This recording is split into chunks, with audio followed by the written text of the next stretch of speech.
Alright, ladies and gents, boys and girls, welcome back. It's me, Addy, again, and I hope you guys are doing alright. Welcome back to day 2 of our Road to Rebirth series, where we're going to be hyping up the imminent release of Final Fantasy VII Rebirth with some OG FF7, and of course the remake after we're done with this. And I cannot be more excited to continue, so that's exactly what we're going to be doing today, of course. So let's jump right back into this. Last time we left off, we were sort of close-ish to the end of the Midgar section. We're still on the part where you have to go save Aerith from Shinra HQ, and then hightail it to the place that's going to be remade by Rebirth, aka the open world, after that. So, hoping we can get a nice chunk of the starting areas completed at the open world on today's stream, before Junon and stuff like that. And yeah, of course, like finish off the Midgar part as well here on today's stream. So let's do this. All right, and thank you as always for the support in the streams and everything, guys. And once again, since we're close to the start of the year, another big happy new year. Let's get started. But Cloudy with a chance of Midgar. All right, starting this stream off with a flashback. Gotta find out about Aerith's past. Elmira says Cloud, wasn't it? It's about Aerith, isn't it? Sorry, Shinra has her. I know, they took her from here. They were here? That's what Aerith wanted. Why is Shinra after Aerith? Aerith is an ancient, the sole survivor.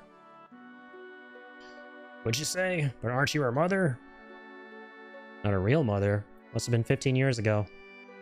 During the war, my husband was sent to the front, some faraway place called Wutai. Wutaian War. One day I went to the station because I got a letter saying he was coming home on leave. This flashback is so sad. Why does Aerith's theme have to be so sad? Like how every part in this game that hit hard in the original it's just as hard, if not more, in the remake. They got everything right. And random little bit of trivia in the for what it's worth category, but in the remake, you actually see the flashback between Aerith and her mom here, her adopted mother, in black and white. But if you go into photo mode, I think it's sepia or black and white, one or the other. And if you go into photo mode, you can actually change the colors to add back in color to that scene. So for those of you who are going to do another playthrough of remake, be sure to try that out. It's kind of cool. It's a tiny thing, but a cool one. My husband never came back. Poor Elmira. Wonder if something happened to him. No, I'm sure his leave was just cancelled. Went to the station every day. Then, one day...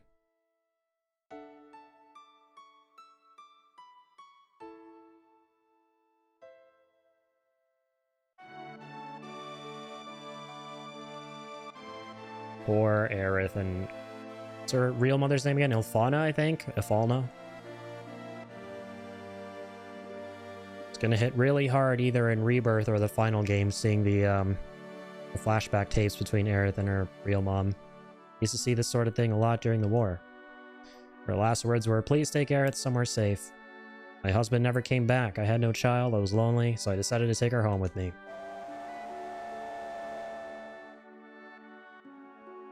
Aerith and I became close very quickly. That child loved to talk. She used to talk to me about everything.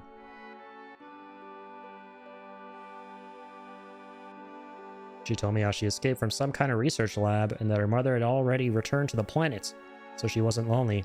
Many other things too. It's gotta really creep a mother out. Good thing this isn't a horror game. Return to the planet? I didn't know what she meant.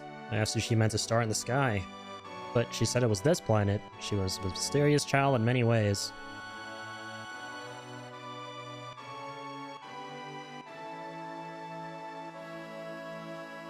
Please don't cry.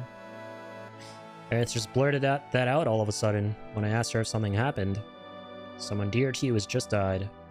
His spirit was coming to see you, but he's already returned to the planet. At that time, I didn't believe her.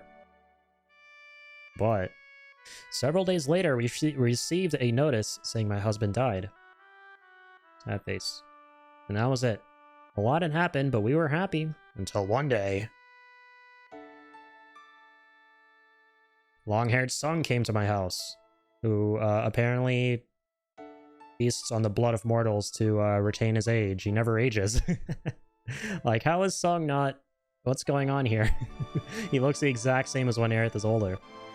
I want you to return Aerith to us. Been searching for her for a long time. No, never! Aerith, you're a very special child. You're of special blood. Your real mother was an ancient. At that moment, I found out she was an ancient. The ancients will lead us to a land of supreme happiness. Aerith will be able to bring happiness to all those in the slums. That is why Shinra will like Aerith's cooperation. He's wrong. I'm not an ancient. I'm not. And Aerith, surely you hear voices sometimes when you're all alone? No, I don't. But I knew. I knew about her mysterious powers. She tried so hard to hide it, so I acted as though I never noticed.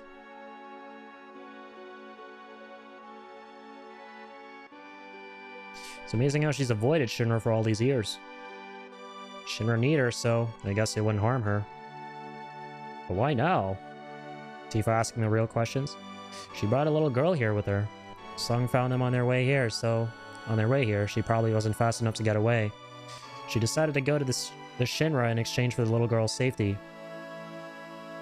Marlene. Marlene! Aerith was caught because of Marlene! I'm sorry. Marlene's my daughter. I'm real sorry. You're her father? How in the world could you ever leave a child alone like that? Please don't start with that. I'm always thinking about what might happen to her. But you gotta understand something. Don't got any answers. I want to be with Marlene, but I gotta fight. Because if I don't, Planet's gonna die. So I'm gonna keep fighting. But inside, I'm always thinking of her. I just want to be with her always. See, I'm going in circles now. Oh, God. I think I know what you mean. She's upstairs asleep. Why don't you go see her? And that is what Barrett must do. And I shall accompany him. So that I can change the music to something a little more lighthearted. As much as I love Aerith's theme.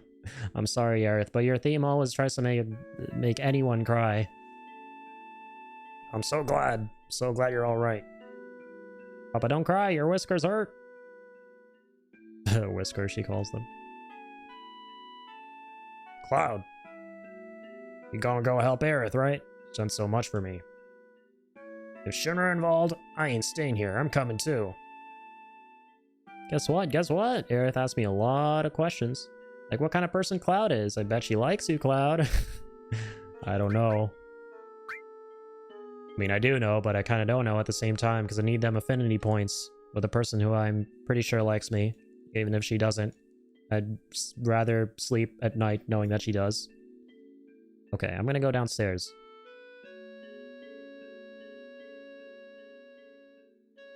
It's my fault. I was the one who got Aerith involved in this. Don't say that. Aerith doesn't think so. Alright, let's head. I'm coming with you. Going right into Shinra HQ. Gotta be prepared for the worst. I know. Right now I feel like I have to push myself to the limit. If I stayed here, I'd go crazy. Love the sound of Barrett's footsteps there, it's funny. Sorry, but can you take care of Marlene a little longer? I don't mind. This place is dangerous now, you better go somewhere else.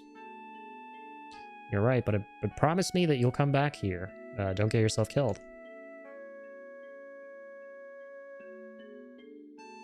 Bye-bye. Don't you worry, my band of rebels. Marlene's gonna be absolutely fine until the very end of the game. Right here in this place, and she never leaves. Yeah, I just realized that. Like, the next time we actually see Marlene in this game is the final cinematic, right? At the very end. When she's looking out the window. How do we get to the Shinra building? There ain't no train that goes up there anymore. Well, let's go to Wall Market. It's got the word wall in it, meaning we can probably climb that wall. That's why I'm saying that. Tifa says we might be able to find something there. Indeed. See, this is why you always gotta find yourself a girlfriend like Tifa, who's literally, you can tell the future. She knows exactly what we gotta do, and where we gotta go. And what we gotta do when we get to where we gotta go. Dee-bee-bee-boo. Okay, going this way. Beep-beep-beep, doo-doo. Oh, sorry, wrong way. I think, right? No, Walmart, you do have to go through the collapse. Yeah, the collapsed highway and then to the park and then past the park. Getting real turn around at the start of this stream. Hopefully these guys don't turn around my pockets. Bunch of thieves. Oh, I should try stealing from the thieves. I think these are thieves, aren't they? For some reason, that's what I seem to remember about these enemies. Speed drink. Okay, that's cool. Iron bangle. Yeah, son of a bitch. Screw you. I have to speed that up to, like, really, really kill him fast. Even though that's not going to make any difference. I had to know he was going to die. I couldn't wait too long to find out if that iron bangle was going to be gone permanently. It's giving me anxiety. Alright. Back through the collapsed highway, where I'm just going to pretend that we're hearing Dear Recompense right now from Remake. And there's something so satisfying about fighting Hell House in the OG. I don't know what it is. It's like, there's some enemies in the OG FF7 that are just really satisfying to hit. You know? Don't go calling me weird, okay? I'm not condoning violence and hitting things. I'm just saying, alright? I'm just saying it like it is. It's satisfying to hit certain things in this game. Yeah, speaking of not condoning things, I definitely don't condone what he did. Or the first word of the move that he did. Let's ban him. Deserves to be banned. For that reason. Okay, very cool. Gonna go up here. Gonna go here and fight another Hell House. Potential. Lots of Hell Houses. And I cannot wait to see what weird, wacky enemy from OG FF7 they're going to turn into a large-scale spectacle / boss fight in Rebirth. A lot of people are saying the weird guy who's like hanging from a blade in Shinra Manor in Nibelheim. A lot of people think the Tankceratops or whatever it's called, that crazy monster in the open world that you fight. There's so many enemies, right?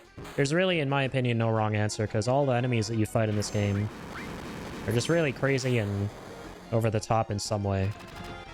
A good majority of them, at least. Oh my god, stop spamming that shit. Get out of here already. The punch and kick you. That's totally how you take down a house. Yep-de-doo. Julio. Getting quite rich. Have close to 5 grand, not bad. Bibbidi-doop-doo-doo. Under pizza. Okay, here we go. We're back in Walmart, boys. Gonna go save here. And talk to no one. Just gonna go right to where I gotta go. Because we all know customer service sucks at Walmart. Doop-doop-doop-doop. Oh, you know what? I could buy the rest of the accessories I don't think I could afford earlier. Like, there's one thing, yeah, the mithril armlet for Barrett. Never bought that. Let's go ahead and slap that on his arm. And sell the Titan Bangle, I think it was. Or yeah, we'll definitely sell 2 of these. Oh, sure, we stole those ghost hands. They basically drain MP, it says, right? Yeah. Titan Bangle has been sold. Everyone's got the mithril armlet now. Very cool. Let's keep on keeping on. But yeah, is there a materia store here? Is there any materia that we want that we don't have yet? Oh, sorry, that's the bar. Oh, whatever. We'll snag the materia as we play.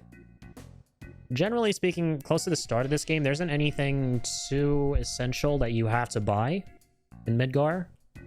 But after you leave, that's when things really start opening up. Everyone climbed up this wire. It looks scary. Brrr. Can we climb it? Yeah, it leads you to the upper world. All right, we'll climb the wire. There's no way we can do this. You know how far it goes up? There is a way. Look, what's that look like? Just a normal wire. Oh yeah, well to me it looks like a shiny wire. Or golden shiny wire, I hope. Doesn't look very golden to me at all. You're right. It was the only way to save Aerith. Okay, that was a bad analogy, but Barrett, I understand how you feel. Let's go. I've done this part so many times in the remake that I'm not used to being able to just go up this wall right off the bat. Right? I'm just used to doing a bunch of steps to get the grapple guns, or not get the grapple guns, but there are a couple of things you can do before going up here, right? Because they already have the grapple guns. Oh yeah, that's right. I think the reason why I never immediately went up this thing when it was offered to me in the remake as a thing to do as part of the main quest was because there were a bunch of side quests I could do before. So I would spend time finishing those. Oh, you know what we do need to do? I'm silly. There's something you gotta do. We need a battery from that other punk on the other side of the store where we buy things here in Wall Market. I need a fucking battery. Speed, climb, speed, climb, speed, climb, speed, climb. Battery, battery, battery. I need you. So I shall go here. This guy. Gimme. Going at the plate. Take batteries. Just tell me something you just found. Hey, you knew. I repaired them, so it's alright. Why do we need batteries to climb up the plate? You'll find out. How about $100 for each? Thank you, full fit. I freaking love the dialogue responses Cloud has. And I love that I saw a screenshot from Rebirth that shows Cloud responding to something that Aerith says about climbing up some kind of like watchtower or something. And all the options, right, even though they boil down to being either a yes, no, or maybe, I think, sound exactly like something Cloud would say, and I can't wait to hear his actual responses in game when we choose them. Like, he's such a hard ass here, close to the start of the game, right, and just in general up to a certain point, and I love him for it, right? I'll take him. Saved batteries.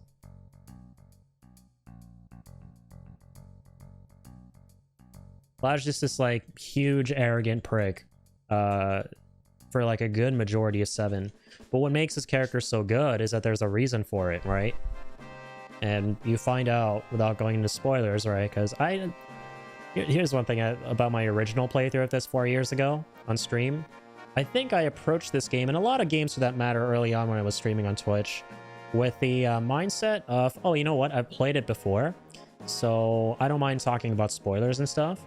But on this playthrough, I'm going to try and keep them to a minimum. We're just going to talk about what we know up until the point that we're on in the game. And only really discuss the spoilery stuff once we get to that part where the spoilers are revealed.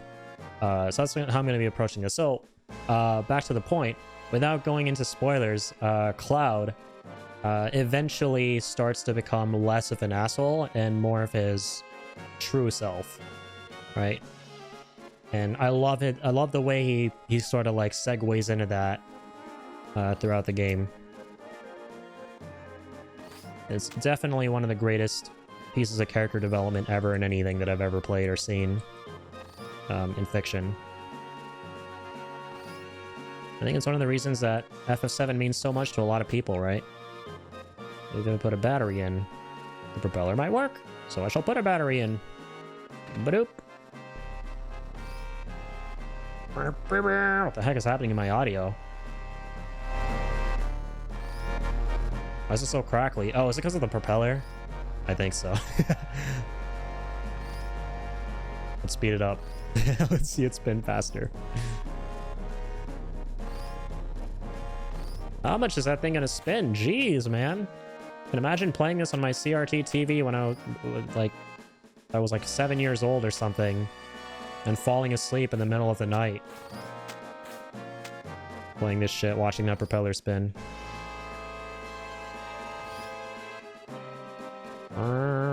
I always forget this part for some reason. God damn it. Wait, hang on. There we go. That's how we gotta do it. Obviously. I mean, that's why you have to spin it. Duh.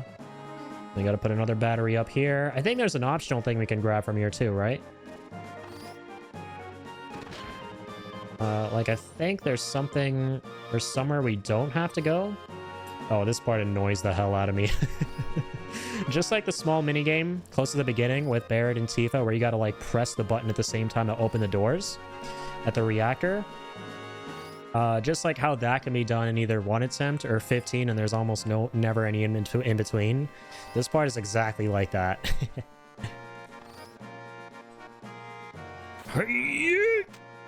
Jump too soon. Oh, really? That was too soon?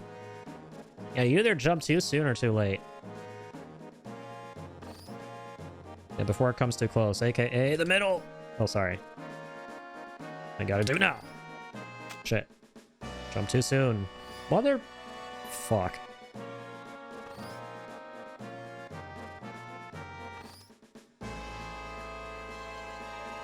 It's kind of like when it's a little far away, right? Oh, no, it's not. Fuck. Even though the tricky thing is, even if Cloud's model collides with it, that's no guarantee that you're grabbing on.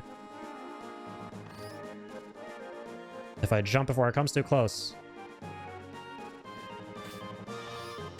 Damn it.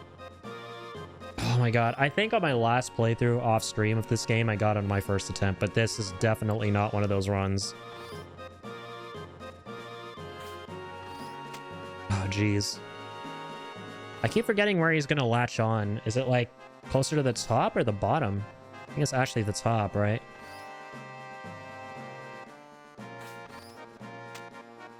Never mind. Here, let me speed it up a bit so we can go through this a little faster. Oh my gosh.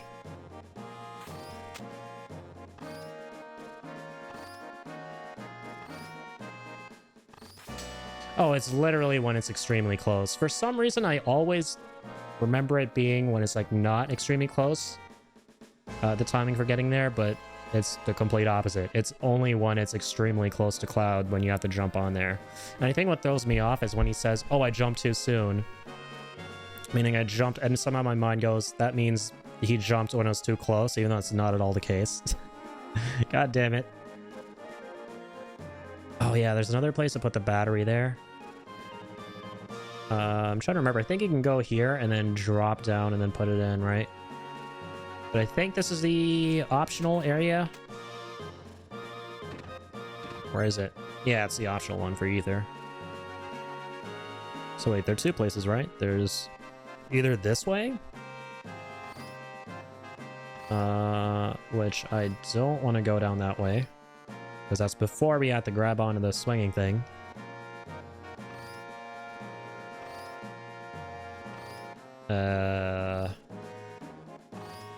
Okay, no, we do have to go that way.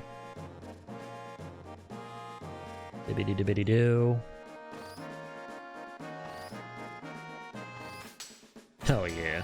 I did it when I was speeding the game up. That's how much of a pro I am, alright? Get on my level, FF7 pros. FF7 speedrunners. What's up? Okay, jokes aside though, man. Little things like that give me so much respect. Or make me have... Give me so much respect. Make me have so much respect for speedrunners. Because, dude, like... Those are such make it or break it moments for runs. Right there. And you gotta be, like, really perfect with your timings. And, like, get them on the first go, literally. Otherwise, the speedrun's dead. Whenever I see small spots like that in games, I'm like, holy shit, man. Speedrunners are legends.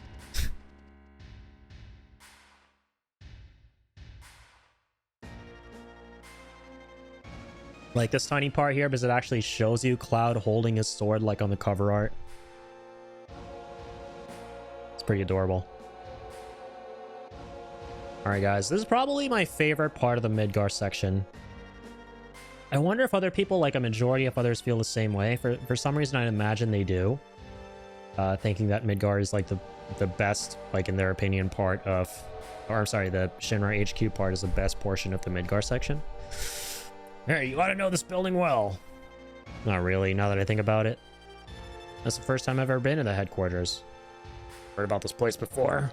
Every floor above the 60th is special and not easy to get to even for employees. Must be where they took Aerith. Security's pretty light now. Alright, let's go. Wait a second, you're not thinking of just going right through the main entrance, are you? Well, what else does it look like? I'm gonna kick some Shinra ass, and that's not gonna work.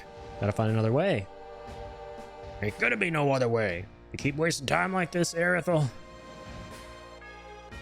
I know that, but if we get caught here... Hey, Cloud, what should we do? Now, here's something I just realized, right? If we agree to sneak on in, I think that gives us a bit of affinity with Tifa, right? And if we do the first one, that gives us some affinity with Barret.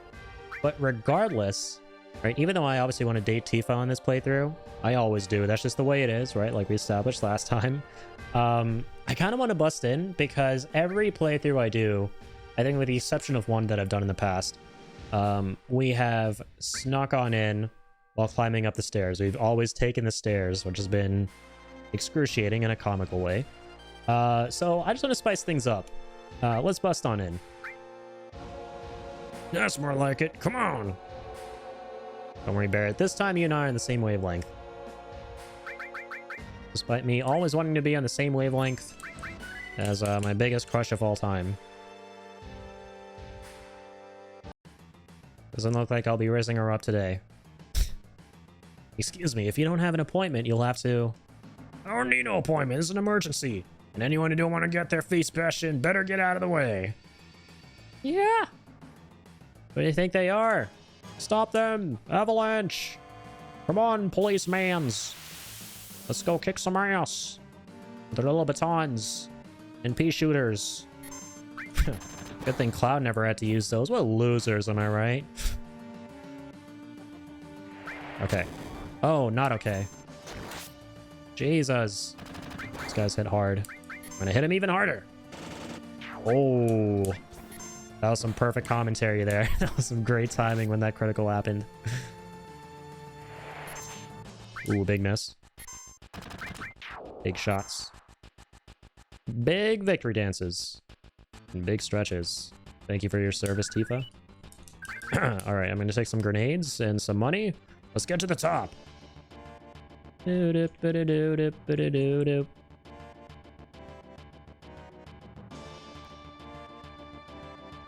Another reason why I like going to the front, and I think one of the reasons why I will always from now on, even in the remake when we play it, bust through, it's just because of the fact that you're fighting a lot of assholes and getting a lot of XP. Are they just going to keep running from me? I forgot about this. They are. Come back here, you. You said you were going to stop me. Play stupid games, win stupid prizes. No good deed from your perspective will go unpunished. Oh, okay, cool. They're random encounters. Kind of forget. I usually never go this route. Only done this like once before.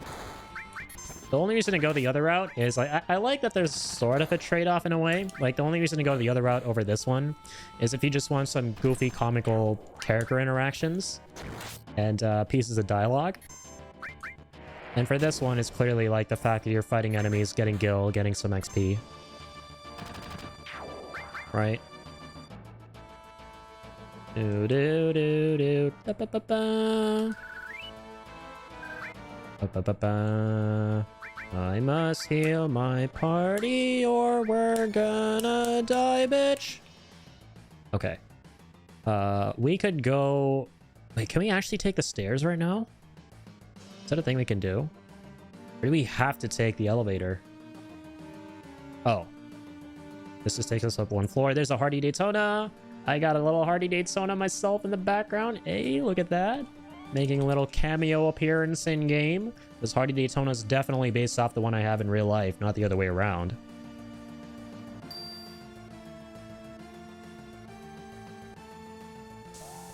Alright, we're going up this lift, I guess. Not the ones at the bottom. There were like 4 sets of lifts. And yeah, just like in the remake, you gotta like fight a bunch of guys on each floor. You keep stopping periodically to fight some foes. What's wrong? We want to start a ruckus till we save Aerith. I should have known that was impossible, though. What is it? You're giving me the willies. So there are times when even you fight for other people. I'm impressed. Who cares if you're impressed? You know, I ain't so good at saying this, but sorry. For lots of things. God damn, man. I love the way... Like, one of my favorite parts about the Midgar section is how Cloud and Barrett's dynamic kind of evolves. And they go from foes to bros, essentially. What the... Look. Bam! Just stop, Cloud. I don't care where. Yes, sir. Stop in here.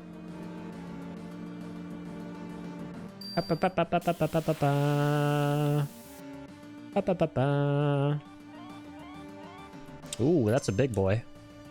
Oh, you know what? I forgot to steal as Tifa. No. That's okay. Those other foes we fought were just regular Shinra grunts, right? But that guy is something else. Oh, oopsies. Wrong character to defend on. Speed it up a little.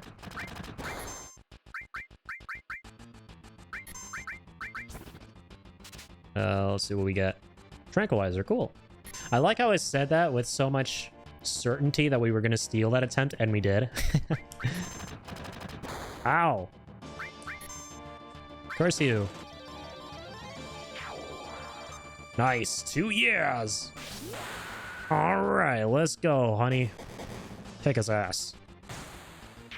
Do that damage. One of the reasons I love Tifa, if you line up all of her slots correctly, do so much damage. I know there's like a special trick that a lot of people use to with the timing for lining up the years, but I don't know what it is. But I'd rather not know, weirdly, just because part of the fun of like using her ultimate or limit break is trying to time it yourself and like the potential for getting it wrong sometimes. I like the risk reward aspect. Steal a bunch of tranquilizers or grenades sometimes. Interesting. Remember, there are a couple of really good things we can steal in Shinra HQ. One of them being, I'm pretty sure, a hard edge from one of the enemies, right? I think it's one of the Shinra, or I'm sorry, Soldier 3rd classes who has the hard edge sword for Cloud. I've stolen so much in this game that I sort of remember which things certain enemies have. I'm hoping my memory serves me well for like the most part throughout this playthrough when it comes to that stuff. Alright, let's stop the lift here. Like, the two big things for me, when it comes to stealing, I'm pretty sure you can steal this really good weapon for Yuffie as well. Or you get it somehow. I'm trying to remember. It's like called a Conformer or something. I think it's like there's also something called a Sniper CR for Vincent. Or you might get that one through a chest. I'm trying to remember, but that's through stealing. And another thing worth really getting from the enemies is the Big Guard, I think, as a result of like getting an enemy skill. But I sort of don't remember where to get that from, so I might have to look that up at some point, but we'll cross that bridge when we get to it. Maybe even literally, assuming it's on a bridge, which I don't know why I said that. There are no bridges in Final Fantasy VII. I mean, they're sort of... Or, no, they're not. Well, there is. Yes, there is. In the Nibelheim flashback at Mount Nibel. Okay, why are we talking about bridges right now? Also, did it say if there's nothing to steal? I should be paying more attention. Okay, there's something to steal. Let's see what he's got. I like, by the way, that they turned this basic enemy, yet another example of what we were talking about earlier with the Hell House, into a big boss in 7 Remake, where you gotta fight it as Tifa and Aerith. Those slap sounds, man. Those are funny. You're not funny, though. Can you, like, die? Oh my god, I keep blocking as Tifa. My mistake. Freaking rookie mistakes out here, dog. Tifa, grab his shit. Please. Hyper, nice. Now I'm feeling pretty hyper. I got an emote called hyper. Alright, block, block. I'm gonna finish this with 2 years. Dude, the irony. How are we hitting this, like, more often when we have 2 to go instead of 1? Like, on the last stream with only 1 slot, we weren't able to get the yeah. What gives? But I mean, hey, I'm not complaining. It is definitely going to be my go-to route on every subsequent playthrough I do of 7 or the remake. Busting through the front door, because, like, we get a lot of shit out of these fights. And I think you can, if you wanted to do these fights, even if you go the other route, which is bypassing all of this to the stairs. But you have to go all the way back, right? All the way back to the bottom floor. Which is, like, obviously more time spent playing the game. Which is never a bad thing. I probably shouldn't have worded it that way. More time spent playing FS7 is always a good use of your time. But let's say it's less efficient. That's a better way of putting that. Speaking of better things, I'm feeling better after that one. I'm gonna gun you down. I'm gonna do a bit of blockage, a bit of stealage. Unlucky. I'm just gonna take this guy out. Because I know what they've got. They got, like, hypers, right? Not really essential at the moment. In these JRPG games, I'm usually more of a fan of healing ailments via magic as opposed to consumables. I'm a very big hoarder when it comes to consumables. I hope when I said that word, by the way, didn't sound like another word. To clarify, I said hoarder. Sometimes my D is silent and I panic.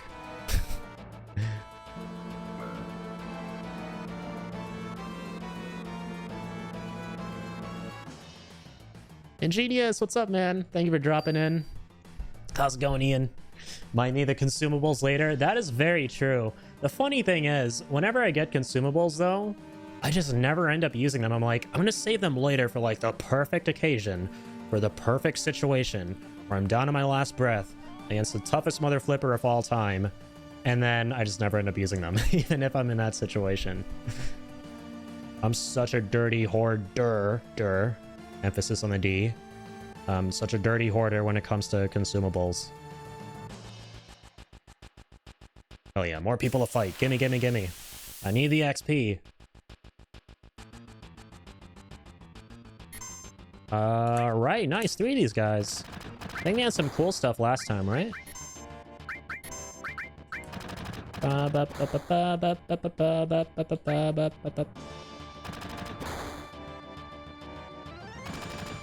gonna speed this up a little.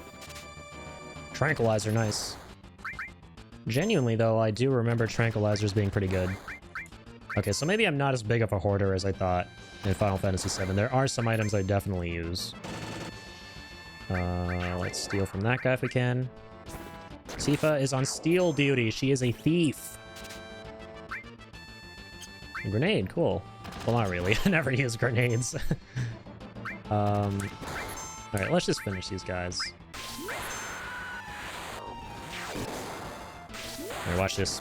Super fast cross slash. For some reason, it looks so satisfying when you do cross slash with fast motion on.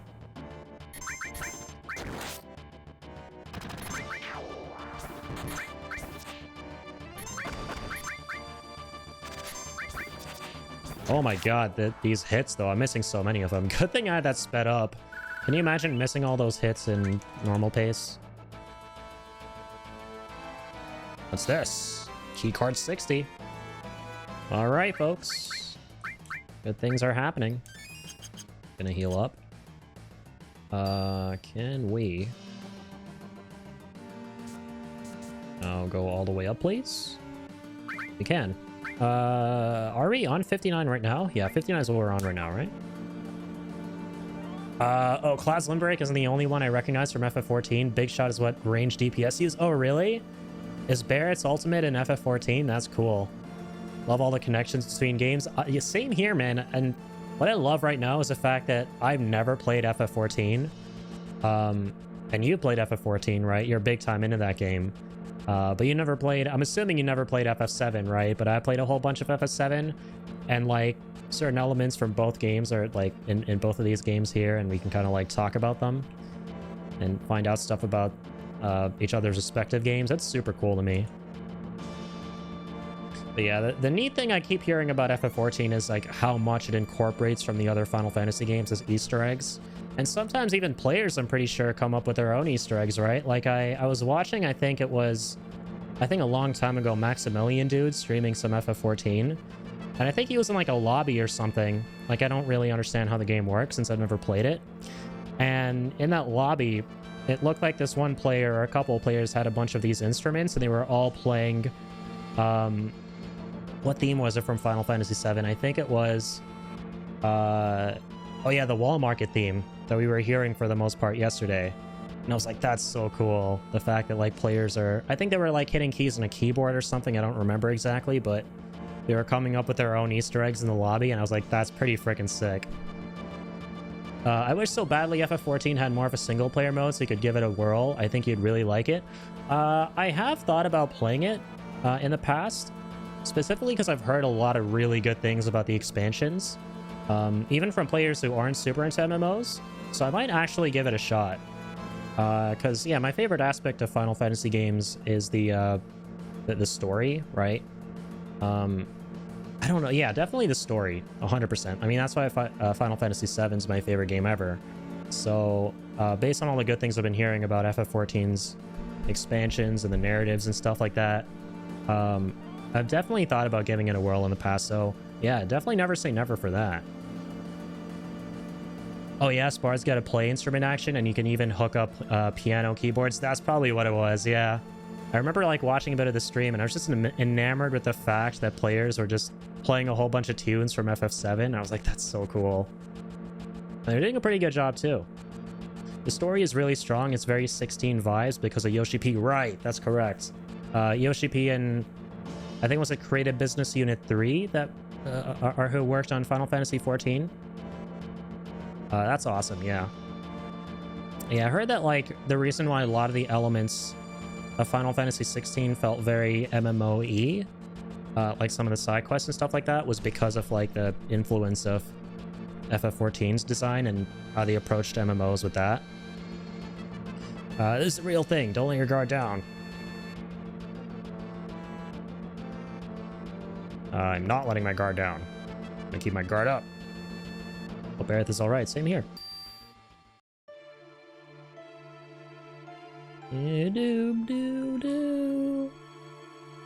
Love how they kept this little cutscene in the remake. With the security guard just slacking off, and then it shows... Or not necessarily slacking off. I don't think he was, right? He was just watching through a security camera. And then I think Heidegger approaches behind him or something like that. And starts abusing and tormenting the poor Shinra grunt, trying to like keep an eye on Cloud and Co. Yeah, we gotta like, I can't wait to play the remake again to like better remember most of the cutscenes and stuff. But yeah, generally like the way in which the remake redid so many of these moments and turned them into cutscenes and everything, so good. All right, you guys ready for this? This is one of the reasons why I really love Shinra HQ, is because of the mini games you got to play here essentially. Unauthorized personnel not allowed. We'll see about that.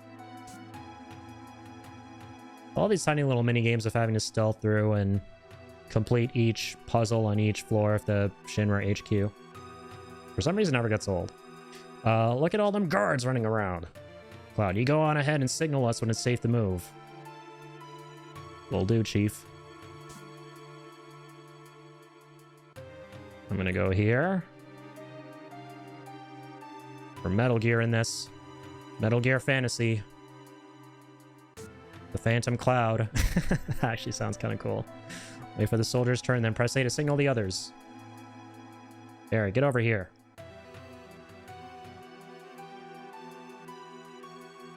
This part's so stressful for some reason.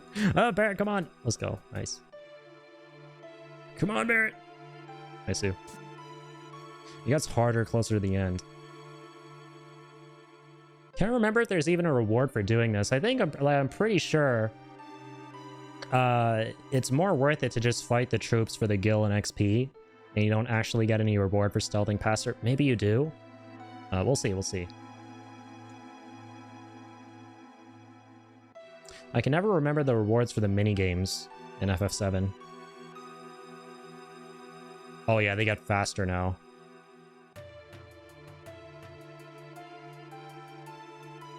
Easy schmeezy. Alright. Barret, come on. Come on. I'm so curious if speedrunners, by the way, for this part, they actually play through the minigame or they fight the guards. I'd assume they fight the guards. I actually don't know. I don't know what's faster. Oh shit, Barret still has to go. Man, I almost messed it up. I was looking at Tifa there.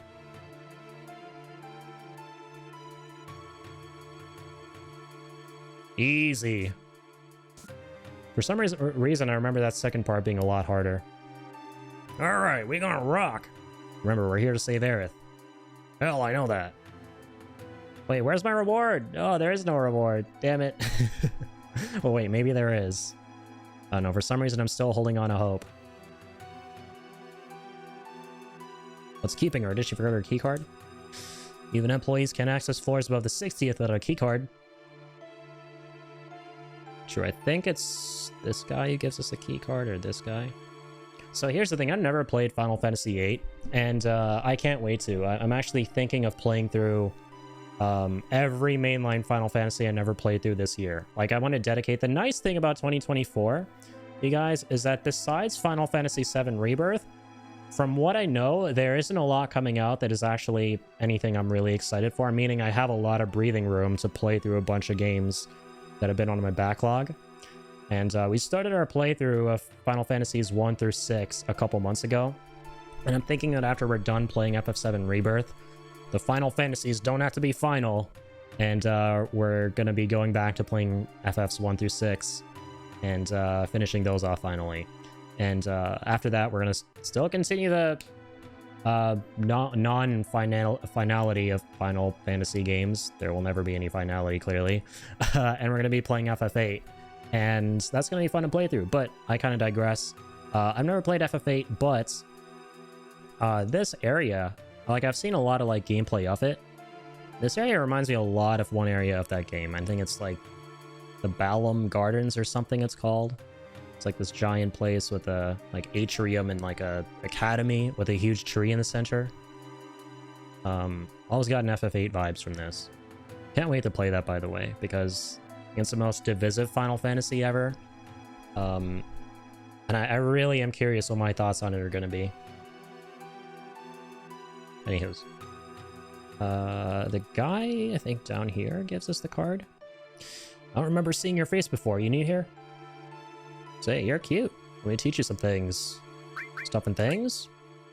Like that stupid look off your face. I was only going to teach you how to get to the next floor, dummy. The higher-ups in the company use the floors above the 60th floor, but you can't get there without a key card. Get a key card and you can use the elevators freely. Ding! Voila, hear that sound and the door will open. Just remember, there are different types of cards. One key card alone won't let you go everywhere. For example, key card 60 only takes you to the 60th floor. 65 only takes you to the 65th. I get it. I get it.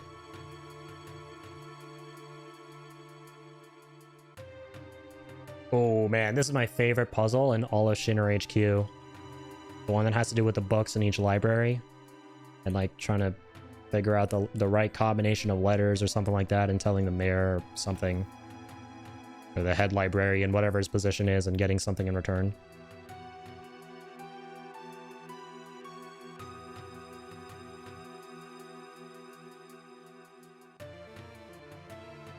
The hell are you? What are you doing around here? Where's Aerith? Aerith, how'd you know the name? You must be. Aerith, you mean that kid, the receptionist? I was starting to worry about her too. And so another rival appears on the scene, eh? And she's not, it's someone else? Creepy. Everyone's in on it. Everyone's in on Professor Hojo's twisted experiments. I thought I heard a ruckus downstairs a minute ago. Do you know what that was all about? No idea, but no need to worry because everything above the 60th floor is safe. Now, I'm trying to remember... How to get the card for the next floor. I think it's just some random guy you talk to here or gives it to you. It might be this guy. Oh yeah, if you don't respond, he'll give it to you, I think. Oh, I see. So you must be the whatchamacallit. Shinra Incorporated Repair Division. You know, this building looks like it's starting to fall apart. The store was just pushed open. You ought to fix this right away. Oh yeah, and take a look on the other floors too. Take this. There we go. Keycard 62. And finally go through here. Whee! Alright, you guys ready for one of my favorite puzzles in Final Fantasy VII? Let's talk to this lad. Hart, how do you do? This is the Midgar Mayor's office. Hey, he is the mayor, I remembered. Oh my god. I just triggered a whole bunch of flashbacks about Video Game Donkey's FF7 remake review, where he put in a whole compilation of moments from the remake where Cloud goes around the entirety of Shinra HQ asking where the mayor is. So it would go, some random NPC would say something to Cloud, and he would respond going, the mayor, the mayor, the mayor. And it was like a whole compilation of Cloud saying the mayor. And it got to the point where the words, the mayor, didn't sound like words anymore. I just triggered so many flashbacks at that. Mayor Domino's in his office. And the deputy mayor. Can you guys stop saying that word? You should have any questions, feel free to ask me. Rather not, because I don't want to see the word mayor again. It's gonna drive me insane. Oh yeah, so I'm trying to remember how this puzzle works. So you have to basically... I love how I say it's my favorite one, but I don't really remember it too well every time I play the game. You have to look at the book that seems out of place in the room that it's in. And then look at like one of the letters of like the title of the book. Oh, wait, no. I'm trying to remember, actually. I think I get it. You look at the number. Okay, so it's going to go through it like this. So Shinra Space Dev Research Library.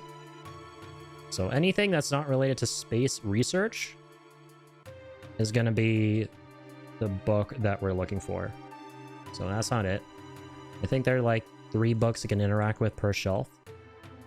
Diminishing Mako energy and planet movements. For sure there are 2, right? Actually? Yeah, there are 2. This one seems to be the wrong one. Mako energy and planet movements, but we'll take another look. Breakdown of soldier members by class. It might actually be that. Not that. Space dev program. Yeah, breakdown of soldier members by class. So, here's how this puzzle works. The mayor is going to ask us for a 4-letter word, and the correct word is randomized each time. We need to find out what it is by spelling it out through doing this puzzle. And when we find the right book in the right room, the number next to the title of the book, so it says 1, is going to be the number of the letter in question that is a part of the word and its position in the word. So, this one's going to be a B. I'm assuming it's going to be bomb, because I think there's only one word that starts with the letter B that's available. Oh, we can actually go in. You got to do the puzzle with the mayor himself. I like how they expand his character in the remake.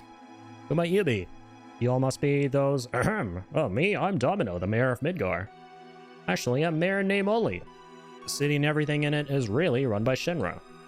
My only real job is watching over Shinra's documents. Me? The librarian, the mayor. Oh. Wanna get upstairs? I tell you what. If you guess the password, I'll give you my keycard. Yes, that's it. Guess the password and I'll give you my keycard. Get it on the first try, and I'll even throw in a special item. Hell yeah, we're gonna get this on the first try, alright. Got it? Then tell me. Oh, there are actually 2 words that start with the letter B. Okay, so it's either gonna be best or bomb. Place your bets. I should do a bet placement thingy. I know that's something you can do on Twitch. I'm not too... I'm kind of stupid when it comes to setting that up. It's either going to be bomb or best. Modern history of Midgar space program. Oh wait, what even is this room? I'm stupid. Got ahead of myself. Peace preservation weapon dev research. Going for best? Honestly, me too. Because who doesn't like the best, right? So this is peace preservation research dev. This one kind of throws me off a little. So anything related to peace preservation, I guess, just because it's like a mouthful, the whole thing. I'm just going to focus on the words peace and preservation. Material production and its military uses. Plan for new land weapons. Heidegger Shinra peacekeeping law, that's definitely it, so no one ever. Ranks an extended use of Mako weaponry. Anti-Shinra activities, I think that is... Well, actually... I just realized something. 1, 2, 3, 4, 5, 6, 7. If it's bomb or best, that means we can actually rule out some of these, even if we don't know which is the correct book. Given the letter it's pointing to. So 1, 2, 3, 4, 5, 6, 7. So that's an M. That is in neither of those two words. 10, 11, 12, 13, 14. No, that's an N. That is a K.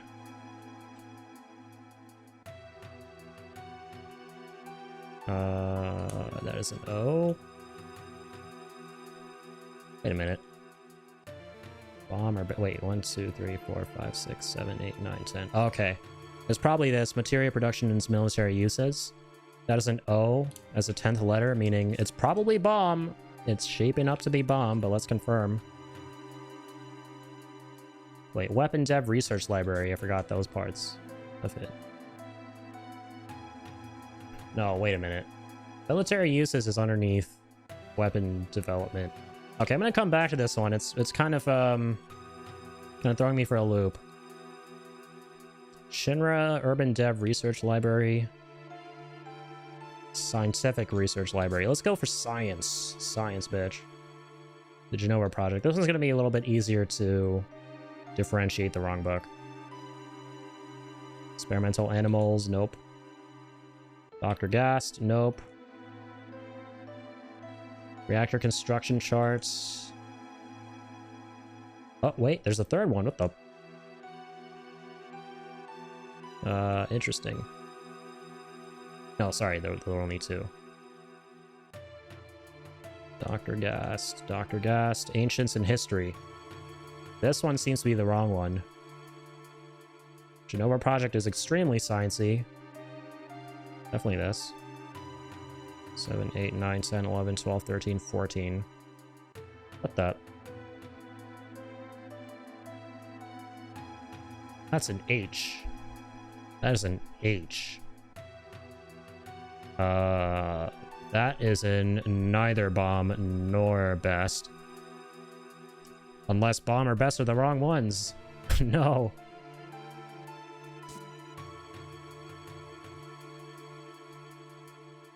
Could be Hojo.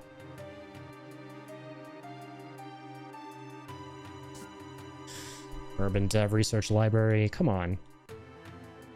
Problems with plate construction in Midgar. Any plans for urban planning.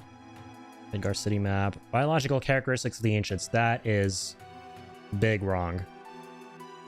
That's also a B. What the hell is going on? So there are 2 B's and 1 H. That can't be right. That cannot be right. What? Okay, so maybe this... It does start with a B, but we got this one wrong. Over here in the top right. At Space Dev. Biological characteristics of the ancients is definitely science, not urban planning. Wait. What was this one again? Space Dev, right.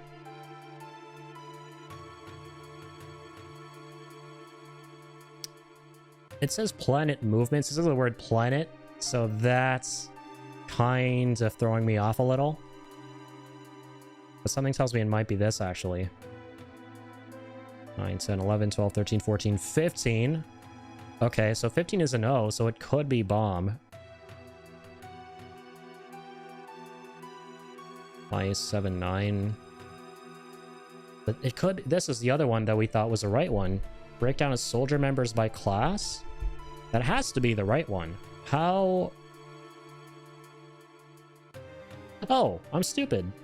It definitely is bomb, isn't it? Because there are 2 Bs in bomb. So 1 B's here, because it has to 100% be this book for this room. And then the other room is also a B. And 100% has to be that book. So then how was this one an H? I think we got this one wrong. Science Research Lab.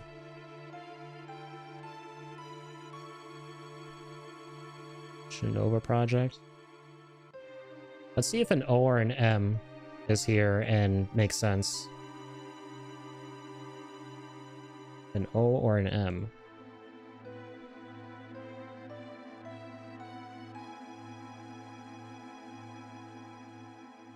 An R. Oh, that is an O. Okay, cool, cool, cool. It's actually no. Okay, it's bomb. 1, 2, 3, 4, 5, 6. Yeah, this is the right book over here. The H that we found earlier from here. Ancients in History. Yeah, Ancients in History is actually part of science. I can see how I might have thought this was the right book, though. This one is a little bit of a curveball. Okay, it's bomb. Unfortunately, it was not best. I was hoping for it to be best. Because who doesn't like the best? Am I right? It is... Boom. Let's go. God, I love the sound of that bomb. I'm so angry. I'm like a walking time bomb waiting to explode. I forgot he has unique dialogue for each one. Well, okay. Here, take it. Keycard 65 and my special item, Mayor. Where is it at? Never thought you'd get it on the first try. Just goes to show you can't judge a book by its cover. Oh well, a promise is a promise. Take this too. Oh snap, I forgot to get elemental materia here. That's actually good. That's a good one to get early on. Yep, there's a free item. Why would I do something like this, you ask?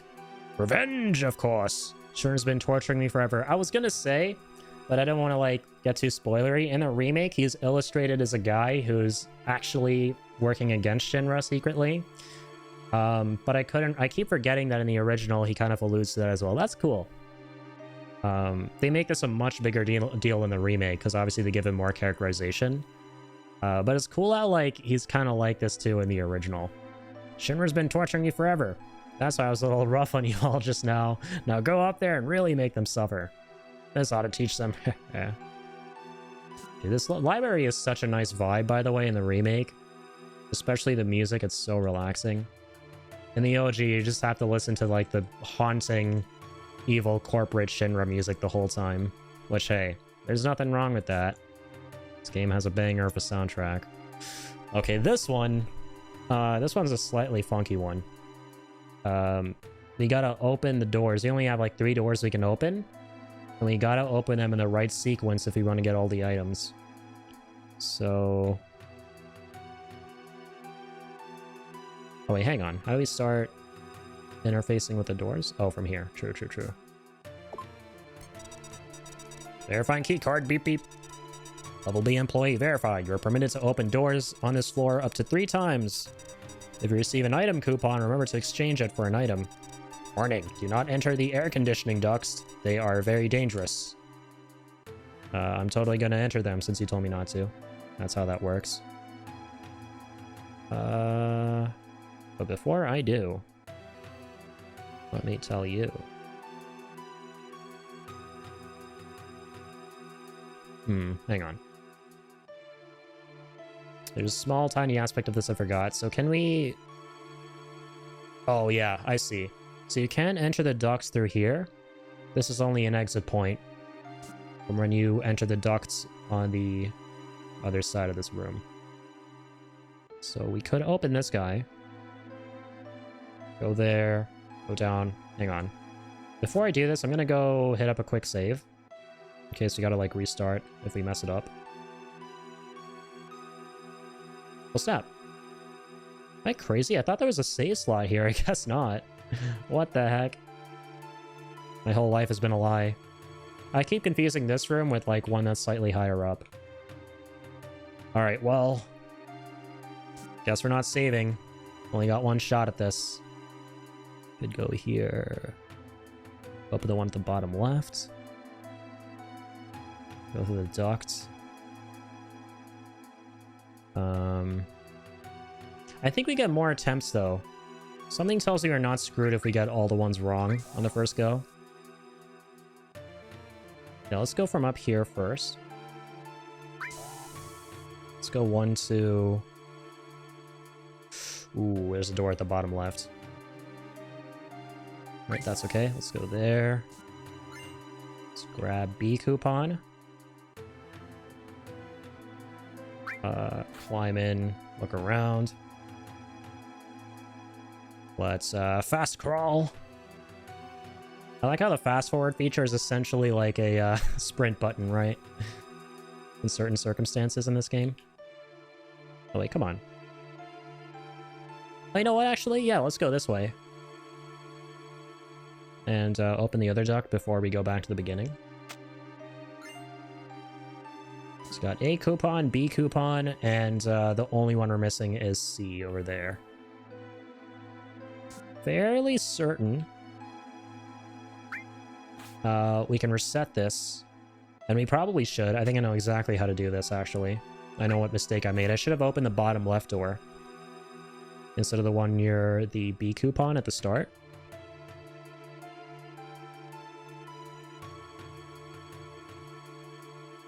Come on, Cloud. For some reason, he's hesitating and go that way. Hesitation is defeat!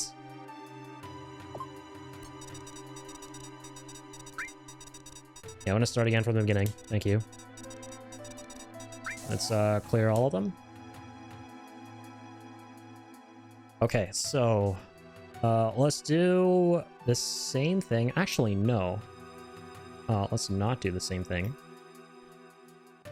What we basically have to do is get into the room with the duct at the bottom. Then go from there, from coupon B to coupon A on the very left.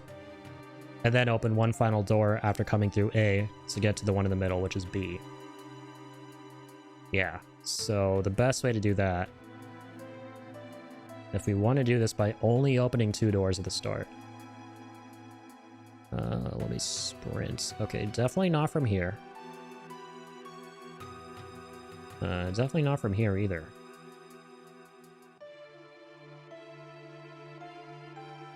One, 2, 3. 1, 2.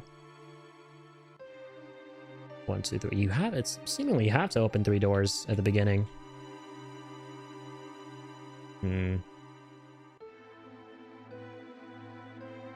What if there's a way? Hang on.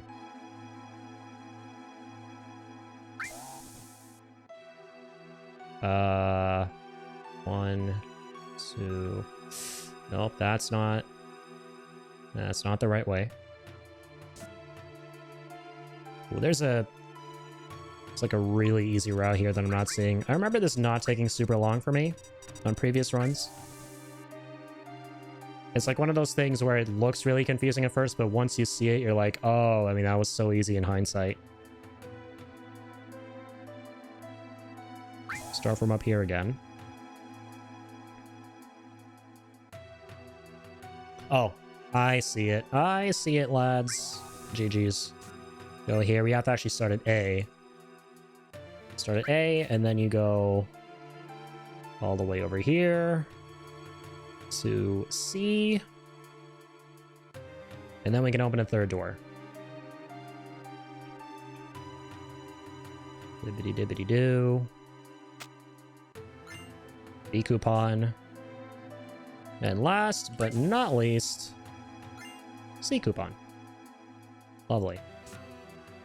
Oh, wait, I mixed them up. I thought this was C all along and that one was B in the center. My bad.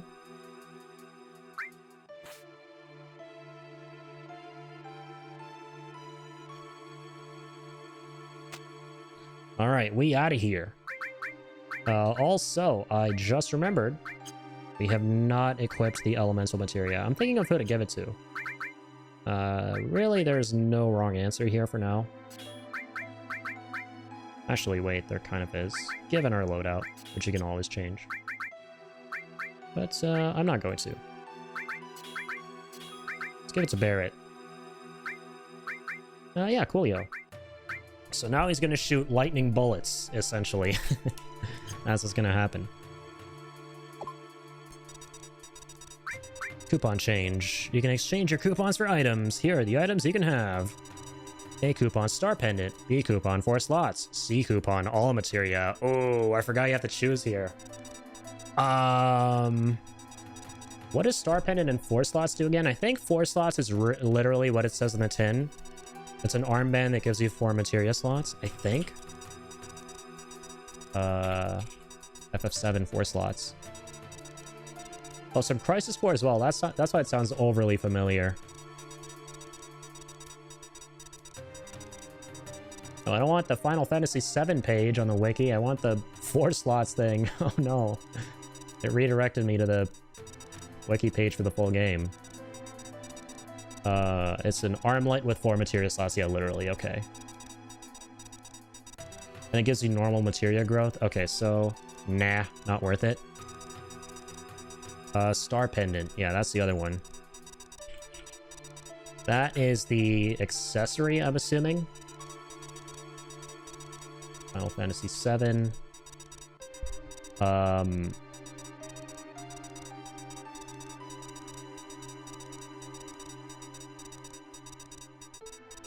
Alright, it tells me where it is, but can you tell me what it does?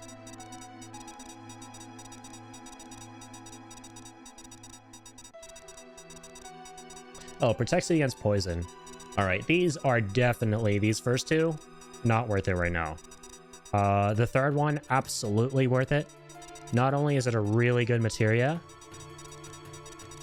but also when you master all materia and you sell it at rank 5, you get like an insane boatload of money. So we not only have 1 now, but 2, and eventually you're probably gonna get more.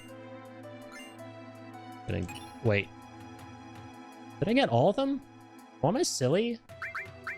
Do we not have to make a choice? Did it just give us all? Oh, it did. Why was I under the impression that we had to choose? Whatever. I'm not complaining. Yeah, I was like, this feels wrong having to choose right now. And yeah, sure enough. Alright, that's awesome.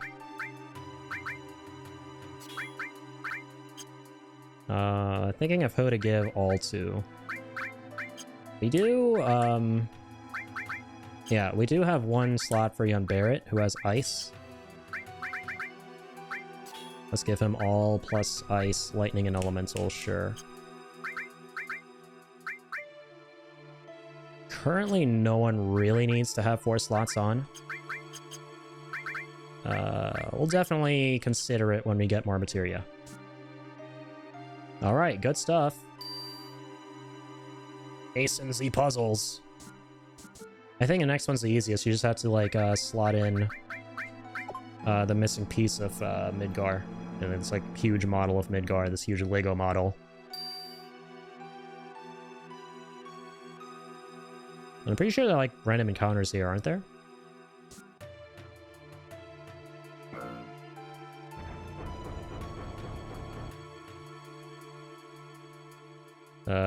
Yeah, this one's the missing one. Okay. There are the encounters. Ooh, big boys. Oh, damn. Forgot what these enemies were like. Like how he's like, we mean business. Got a little mallet. I'm gonna bonk you guys on the noggin. Someone's been a little too horny. Definitely horny for what you have. Let me steal it. Not wrong to bonk me on the head. Damn it. Getting bad RNG here. What the fuck is going on? Where'd they go? I don't remember them being invisible. What? I don't remember these enemies at all for some reason. This goes to show you how many enemies there are in Final Fantasy VII, man. Holy.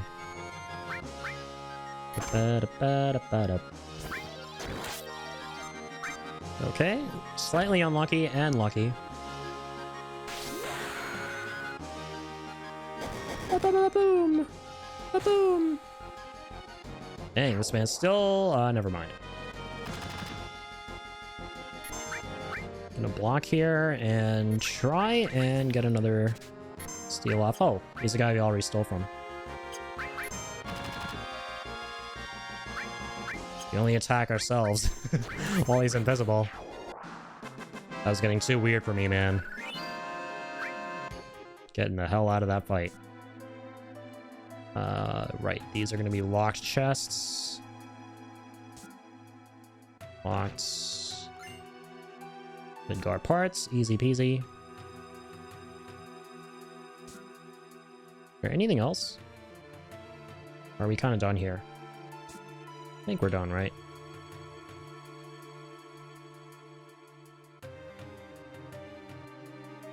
Insert Z parts. Oh, we need multiple. I forgot.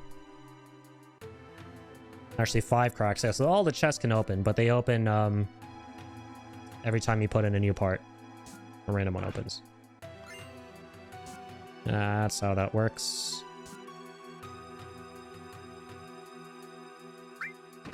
And I insert the parts. Don't mind if I do.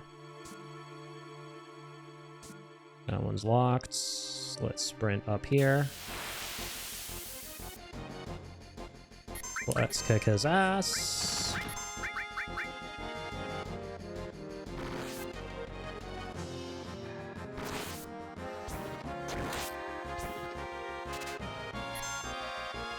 Can steal, dang. Whatever, we killed him. That is the main thing I wanted to steal, his life.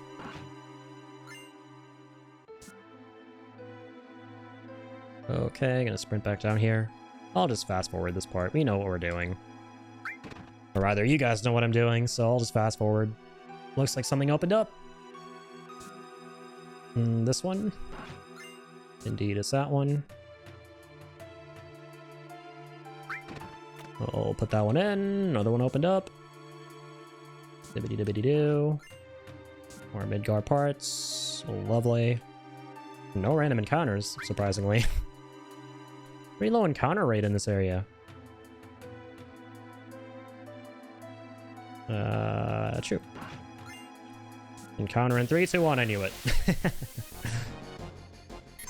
Went way too long without an encounter. That was bound to happen. Alright. Let's speed through this fight. Know what these enemies can do. Stole hyper, nice.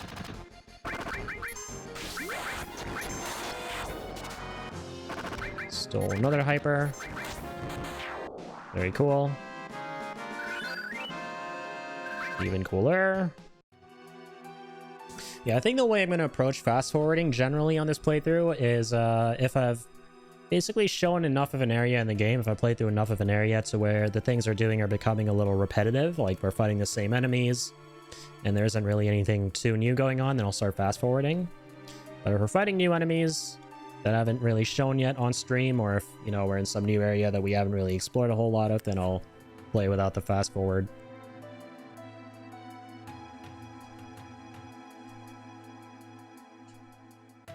Wait. Were we actually done? Oh my god, I'm silly. I was like, wait, why can't we put in the final piece here? Then I realized, oh true, it's because that's Sector 7, it's destroyed. The model's meant to look like that. Parts of it were unintentionally broken, but that part was very intentionally broken. Alright, going to floor 6-6. Thank god there's not one more 6 there. Thank god it's not a 666. Otherwise, very bad unlucky things would happen to us here. A very bad unlucky looking place. And look at that. All the evil eggs in one basket in that room.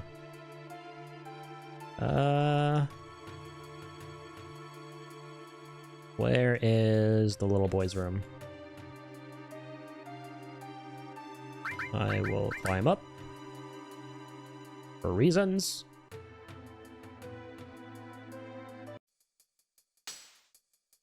I will crawl over really fast because I'm really excited to see what's going on there. Geez, that's a lot of suits. Yeah, the damage estimates for Sector 7. Considering those factories we already set up and all the investments, the damage is estimated at approximately 10 billion gil. God damn. The estimated cost to rebuild Sector 7 is... We're not rebuilding. What? We're leaving Sector 7 as it is, and restarting the Neo Midgar plan. Then the Ancients. The Promised Land will soon be ours. I want you to raise the Mako rates 15% in every area.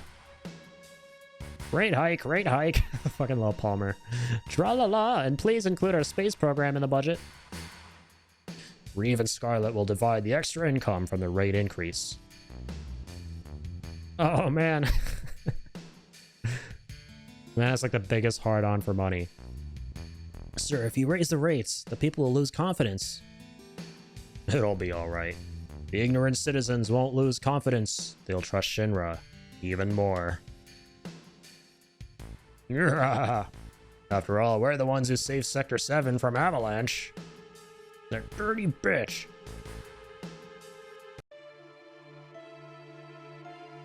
Oh, there's the true villain of FF7. Hojo, how's the girl? As a specimen, she is inferior to her mother. I'm still in the process of comparing her to her mother, Ifalna. But for now, the difference is 18%. How long will the research take? Probably 120 years. It's probably impossible to finish in our lifetime, or in the lifetime of the specimen too, for that matter.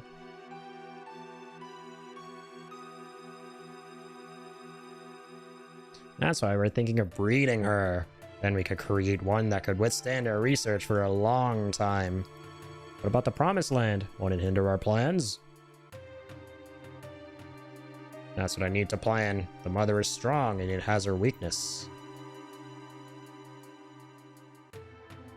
Damn, Hojo's not a crazy bitch at all.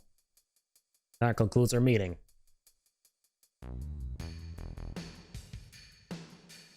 Ba-ba-ba-ba. Something strange. Yeah, I'm looking at it. We're talking about Aerith, right? I don't know. Probably. Let's follow him.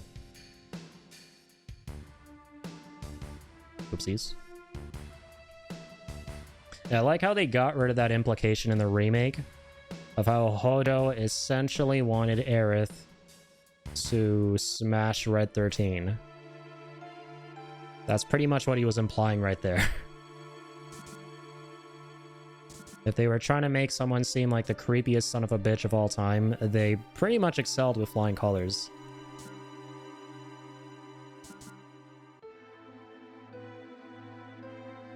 I'm gonna follow this guy's ass.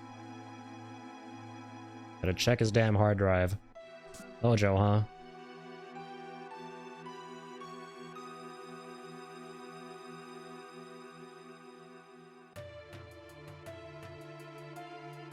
Let's sprint after him. Can't let him do the things I don't want to think of to Aerith. I'm coming for you, creepy old man.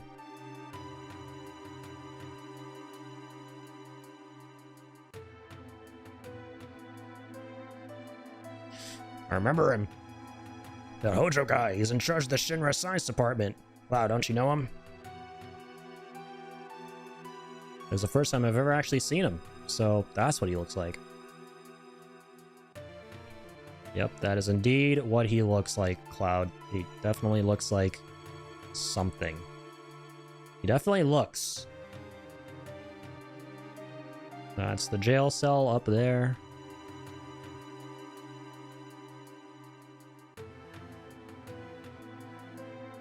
That is Hojo right there. Looking at the bestest boy on my microphone right here. Is this today's specimen? Yes, we're starting right away. Raise it to the upper level. My precious specimen.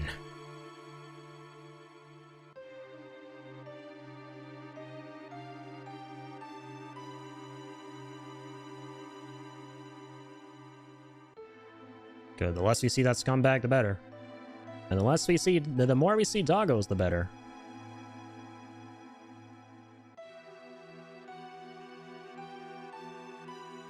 Precious specimen. Is it going to be used for a biological experiment?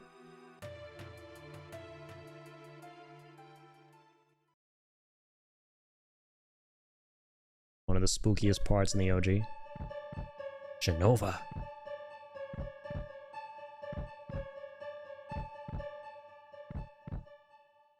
I mean, I like boobs, but not sure if I like those boobs. Yeah, Cloud kind of agrees with me.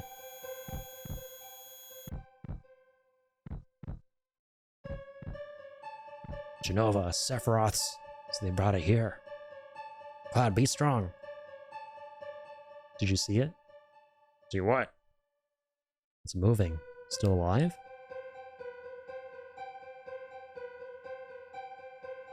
I love this eerie theme that plays periodically in the game. I think it's called, Who Are You or something? Where's its mother flipping head? This whole thing's stupid. Let's keep going.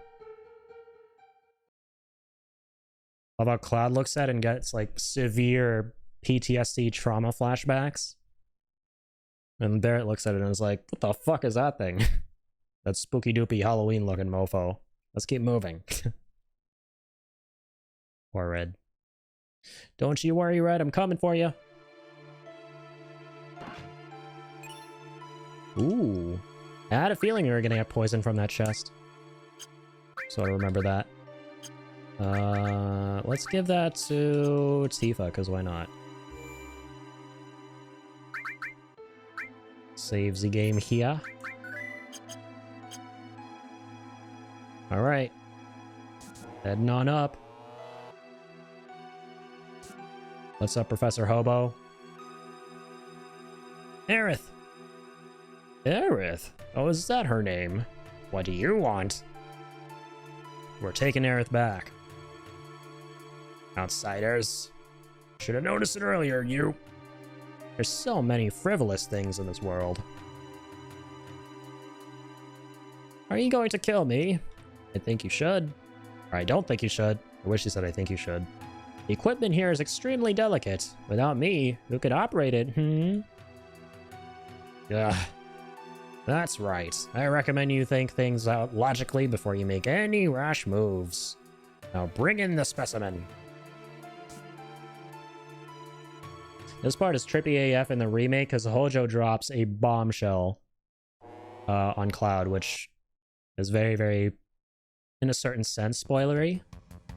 It's going to be interesting getting to that part in the remake. Cloud, help! The hell do you think you're doing? Lending a hand to an endangered species. Both of them are on the brink of extinction. If I don't help, all these animals will disappear. Animal? That's terrible. Aerith is a human being.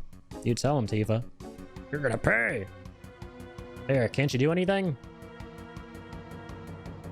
Alright, step back. Stop. Man, I always preferred this part of rescuing Aerith and Red to the remake, to be honest.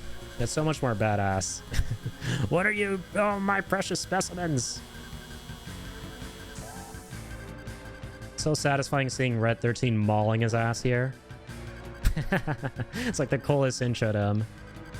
Now is our chance to get Aerith.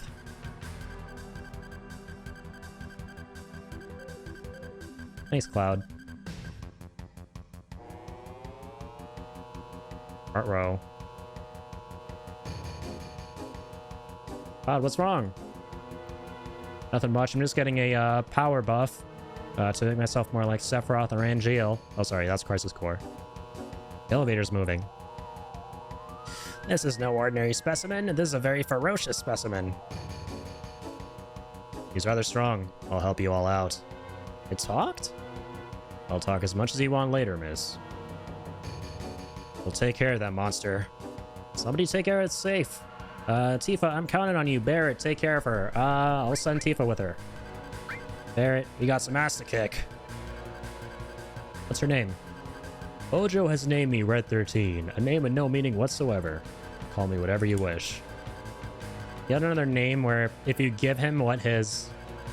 Okay, spoilers, actual name is, it makes the rest of the game kind of entertaining. naming him his actual name before we find out what his actual name is. Because later on there's a line where they reveal his actual name. And then in that line it's like, because his name's Nanaki, they're like, Nanaki is Nanaki! Instead of Red 13 is Nanaki. One of the funniest things in FF7. But now we're going with Red 13. It's gonna be so cool seeing all the interactions with him being voiced in Rebirth, where certain characters are probably gonna call him by his actual name when they get around to finding out what it is in Cosmo Canyon. And how I feel like certain characters like Barrett are gonna continue to call him Red.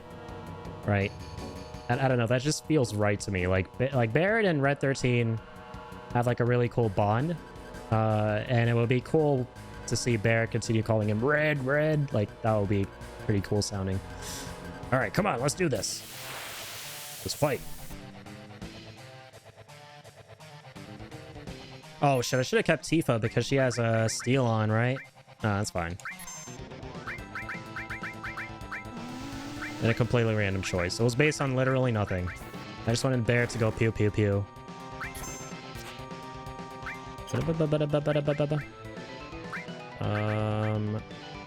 By the way, we never encountered the soldier third classes, I don't think, to be able to get the hard edge for Cloud. Or is that coming up?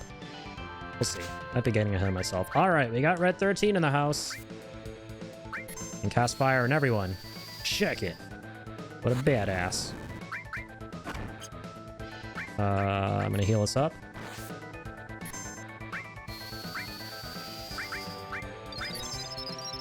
Let us hit him with a big shot. Pew! Keep forgetting what that weird ass boss is. What he looks like. Because so much shit in FF7 looks so insanely weird and bizarre.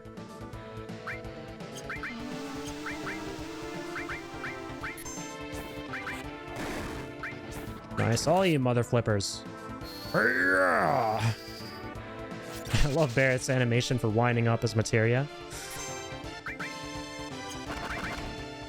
You are so annoying, seriously, fuck you. Yeah, Sledfang! Please don't do Sledfang on my microphone, Red 13. You might hit me in the face. I'm watching you. He's sitting here on my mic. It's out of frame. Because I don't want to jump scare you guys with his Sledfang anytime soon.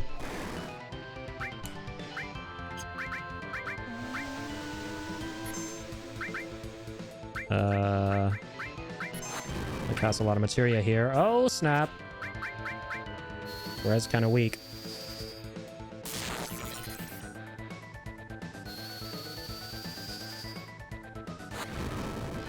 It's gonna keep casting fire on that bitch. Nice. Good job, Cloud. Use cover on the most important character there is. He covered the doggo. Let's protect the doggo at all costs.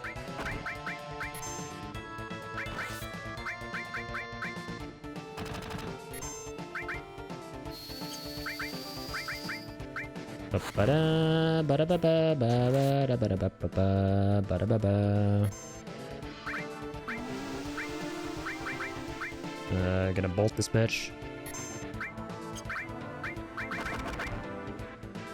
Can you know it, Bozo? Gotta sense his ass.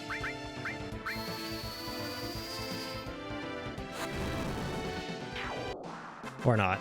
We're already done. Let's go. Hey! And they zoom in on Red during his victory dance.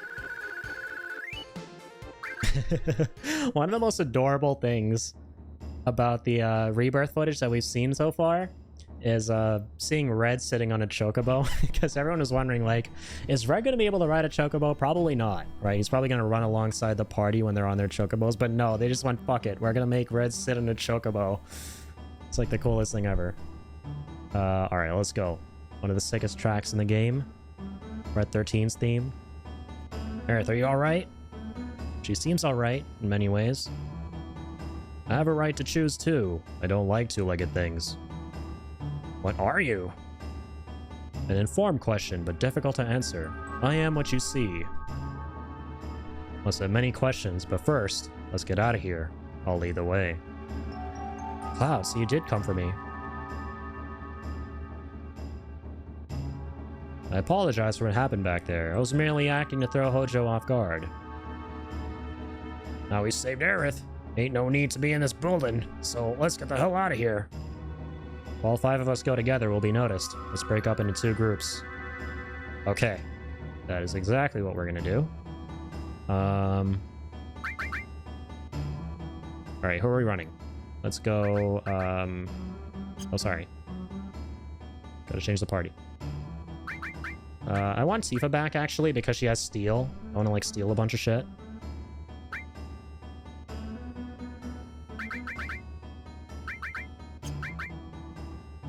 Steel, fire, poison. That's all pretty good. Let's also give...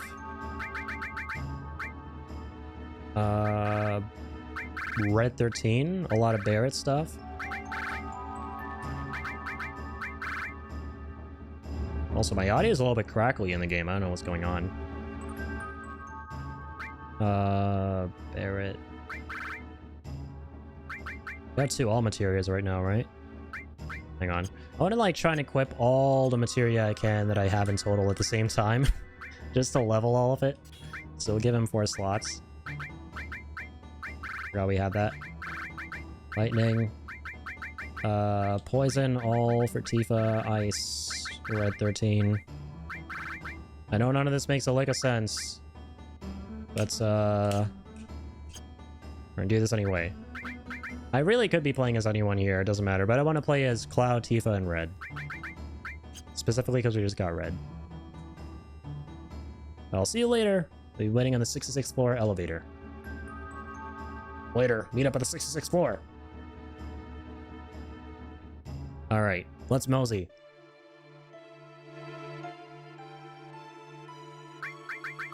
Okay. Let us keep on keeping on here. 2 items up there. That's still a lot of random encounters. I'm just trying to figure out how to get up there, or I might just to keep going the way I'm going right now.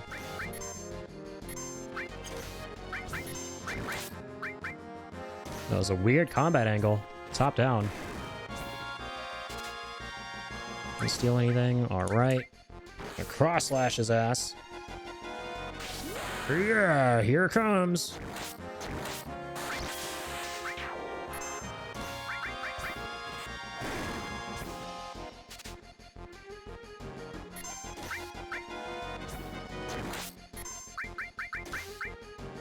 You fight so many of these guys in the remake. These weird buzzsaw bozos. Buzzsaw bells.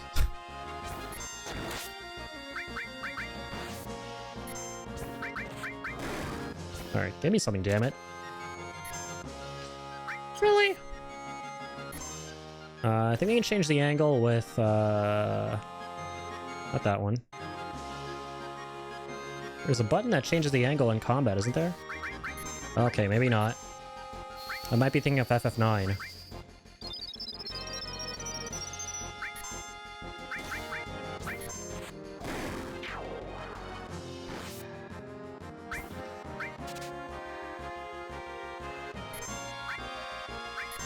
Let's block. Come on, can we steal at least one thing? Rather than nothing?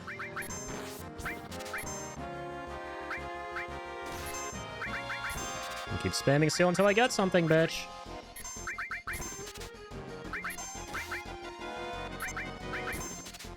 Come on.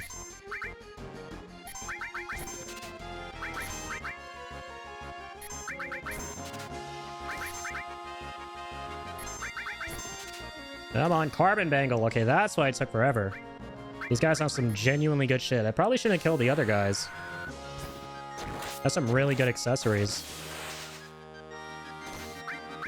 Block here. Use Tifa's limit. Just to make some more progress towards the next level. Oh yeah, by the way, the other reason why Tifa's Limit Break is my favorite one in this game is because it's so unique in that, like, besides obviously like the slot stuff where the player has to time the button press correctly, the other really unique thing about it is she's basically doing the same move every time, but just adding to that combo. She's like doing a longer version of her combo each time you unlock a new portion of the Limit Break. It's not a new unique move every time with each new Limit Break. Like, conceptually, it's, like, super neat. And, like, different. Didn't mention that last time. Oh, true. Yeah, we have to go up from here. No, please don't kill me. Only do what Hojo told me to do. Oh my god, here's the key to the 68th floor. Oh my god, I wouldn't be doing this if I wasn't the enemy. Or if I was the enemy. Alright, see you later. Get out of here already, bozo. Gonna assume those are Resident Evil 4 lasers and he got cut through them on the way out. Right. There's 2 potions. Dude, I want to fight more of those enemies. Yeah, so I can get more carbon bangles. Oh, here we go. Here we go. These are the guys. These are the boys we've been waiting for. We gotta go ahead and hold off on all our attacks. Come on, let's get on the first go. Oh, damn it. Gotta get the hard edge from these guys. We got a new sword for Cloud. Probably like the biggest thing we can steal early on. Oh, nice. We got it in the second attempt. Beautiful. Good RNG. Big RNG. Alright. Quick cross slash. Quick sled fang. Hey. Trying to steal another hard edge. Imagine. I mean, we can, obviously, but there's really no point. But I'll get it anyway to sell it. Maybe it's worth a lot. I don't know. It's probably not worth a whole lot. Are weapons generally worth a whole lot in this game? I don't think so, right?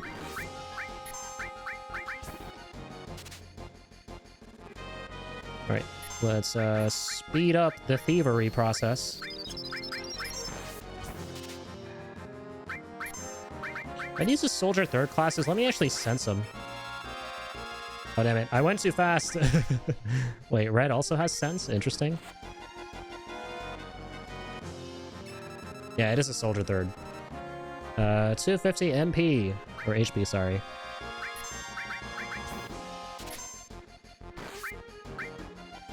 Come on, man. I just want another hard edge. What's a gal here got to do to steal a hard edge? Thank you. Apparently, steal the fit for the 50th time is what.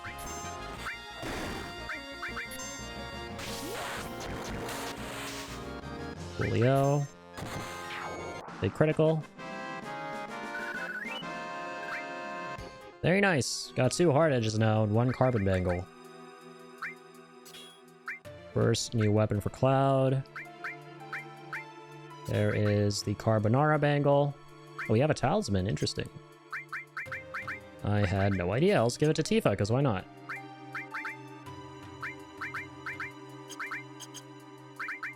No more materia, by the way, to equip.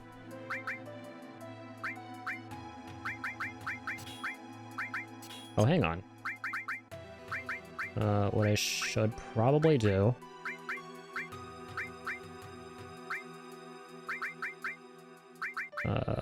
where are you at, Cloud? Let's move these guys here. Equip lightning there. Equip all there. So now Cloud can do all lightning, all restore.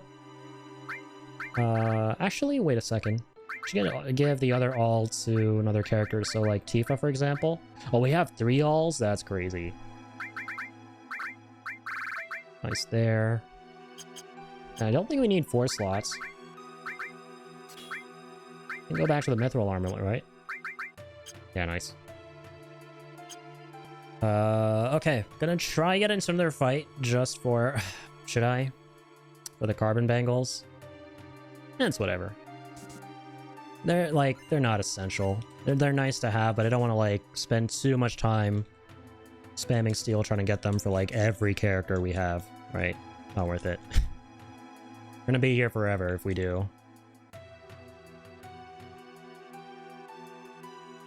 Where are you going? Everyone's waiting for us at the 66th floor elevator. Oh, my bad. That is truer than true.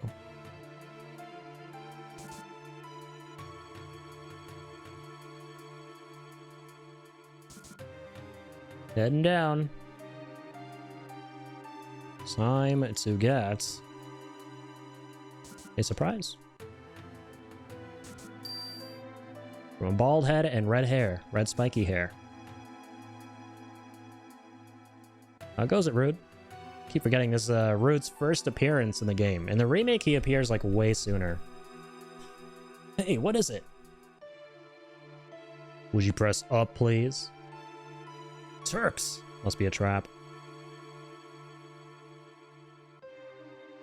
This must have been a real thrill for you. Did you enjoy it?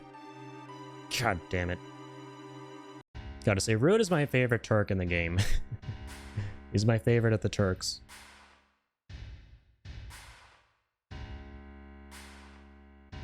Guy's kind of a mood, I'm not gonna lie.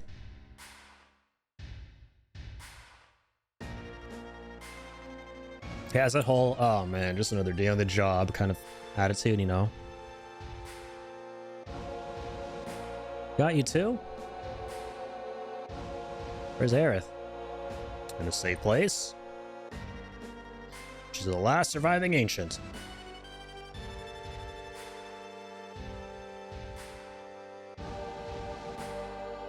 Don't you know, they call themselves a Cetra. They lived thousands of years ago. Now, there's a forgotten page in history. Cetra. That girl is a survivor of the Cetra. Cetra, or the Ancients, will show us the way to the Promised Land. I'm expecting a lot out of her. The Promised Land, isn't that just a legend? Even so, it's far too appealing not to pursue. It's been said the Promised Land is very fertile. If the land is fertile, there's gotta be Mako. Exactly. That is why our money-making Mako reactor is necessary. The abundant Mako will flow out on its own. That is where Neo Midgar will be built, Shinra's new glory. Screw you, motherfucker! Quit dreaming. Oh really, don't you? Or don't you know? These days all it takes for your dreams to come true is money and power. Well, that is all for our meeting. Based. Come on, out of his way.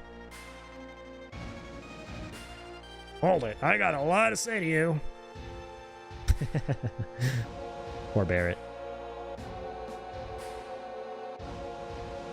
Gotta love Barrett. Never stops fighting until the very end. If there's anything else, talk to my secretary. Oh my god, I just noticed he's always smoking a cigar.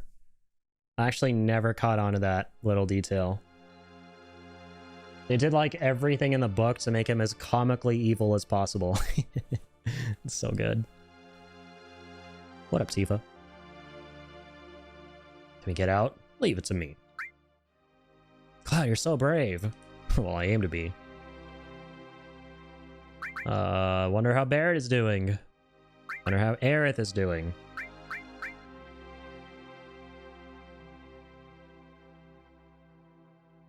Gotta check on the missus that we just rescued. Cloud, are you there? Aerith, you safe? Yeah, I'm alright. Maybe that Cloud will come for me. Hey, I'm your bodyguard, right? The deal was for one date, right? Tifa immediately gets up. Oh, I get it. Tifa, you're there too? Excuse me. You know, Aerith, I have a question. What? Does the Promised Land really exist? I don't know.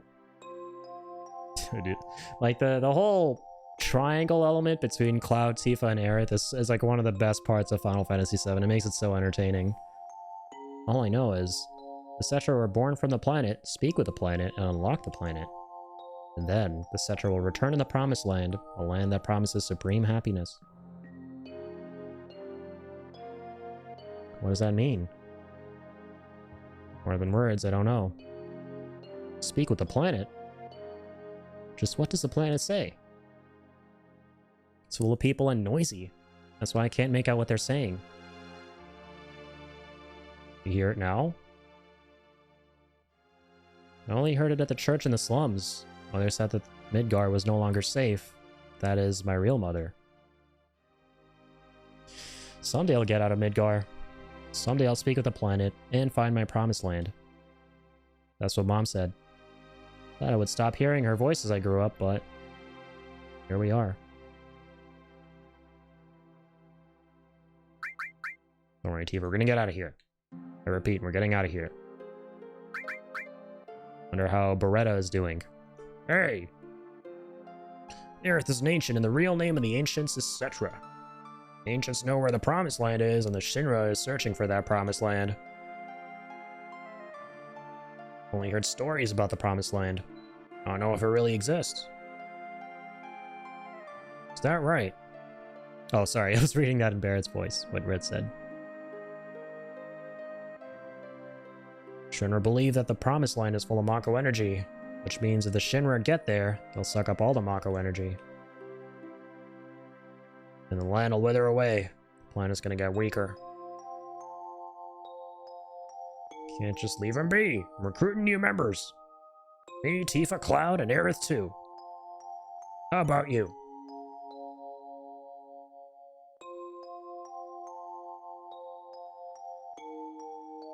They're so damn boring. Red says nothing. Dude, one of the things I freaking love about Final Fantasy VII, man, like I'm just gonna say this right now, right? You know, this is kind of early on, is literally every single little thing that the characters believe in, every single mannerism of theirs, the reason they are the way they are, and the reason they're sometimes a little bit over the top, seemingly, is because of something that has made them that way in the past, right? They're very fleshed out. Like, on the surface, when you start playing this game, you're like, oh, these are like, you know, sort of caricature-y characters, right? That's basically who these are. They're sort of like, you know, over-the-top representations of, you know, certain stereotypes and beliefs and, you know, that sort of thing. Like, Bear's just this, you know, big, huge dude who wants to, he's basically like an eco-terrorist, wants to fight for the planet and will, like, die for the planet just because that's who he is.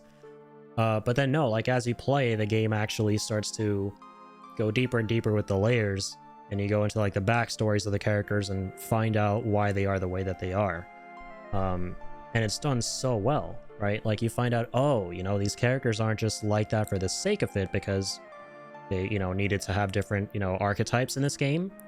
Like, you know, the stereotypical maiden or, you know, knight in shining armor type, you know, characters or something. But no, like, they want you to think initially that these characters are kind of very, like, surface level, but they're not. And you find out as you play. And the way you find out is, man, it's so cool. And it's so believable. Like, that's the main thing. Is none of it ever at any point feels, like, really cheesy or, you know, forced or, like, you know, contrived in some way. It's very well done. Especially Barrett. I think Barrett's the best example of this. Because, like, throughout, like, the first 15 to 20% of the game, he's kind of, like I said, just this dude who's like, gotta save the planet, gotta save the planet, gotta save the planet, nothing else. He's, like, very, very, you know, dead set on ensuring that, you know, they carry out missions where they fight back against essentially the killers of the planet, right? And you think that, oh, you know, that's just because of who he is. That's just Barrett. But then when you find out why he's like that, it just adds so much more depth to the character. And yeah, it's just so good. Like, I like that how I'm assuming this is the first Final Fantasy to kind of like tackle that in that sense. Maybe Final Fantasy VI as well. I don't know. I know like 4 and 6 are considered to be like within the first 6 Final Fantasy games, the ones with like the most story and characterization, comparatively speaking. But I want to go out on a limb here and say FF7 was the first and is one of the like reasons people love this game so much who played the other games before. is the first to actually delve deeper into like the characters. Right. I wonder how Red 13 is doing. Grandpa. Grandpa. Grandpa. Doggo has a grandpa. What's so funny? Nothing. Let's just get some sleep.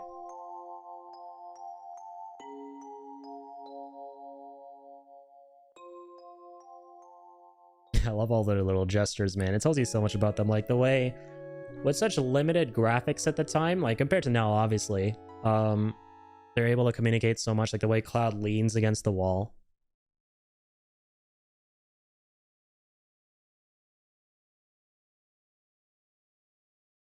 The door's open. When did it open? One of the few parts of the original that I definitely 100% wholeheartedly prefer over the remake. I love the way this part was done. What's happened? They significantly toned this part down in the remake. Tifa, wake up! What's wrong? Something's wrong. Look outside.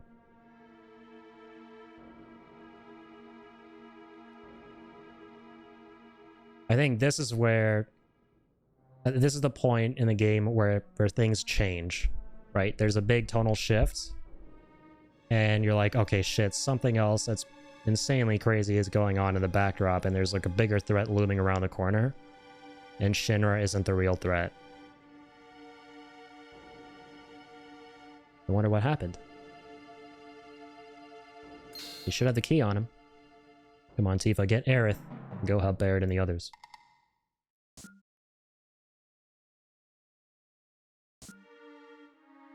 Barrett, Red, come with me. Something's wrong. How'd you get in? Why the hell's the door open? What the hell is going on? No human could have done this. I'll go on ahead.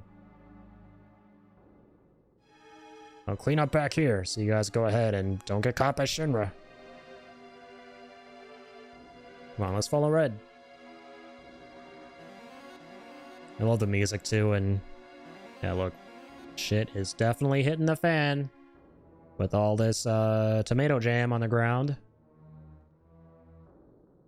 and people sleeping on tomato jam.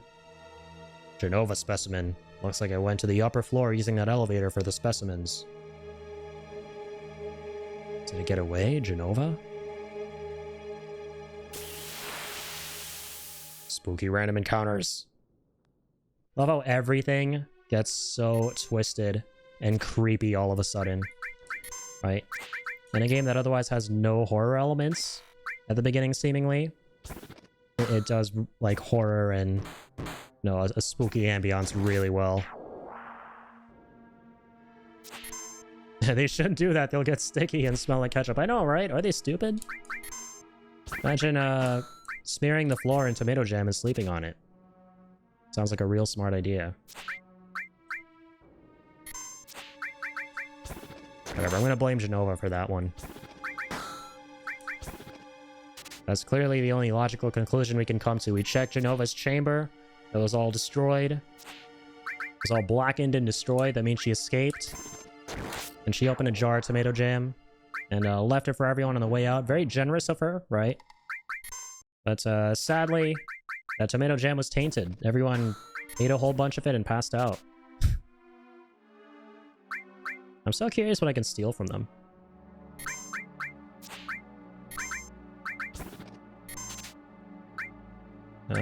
Block. Block. Steal. Come on. Give me something, man. Thank you. Jeez. Oh my goodness. No one wants to give me anything ever. Alright, cool, yo.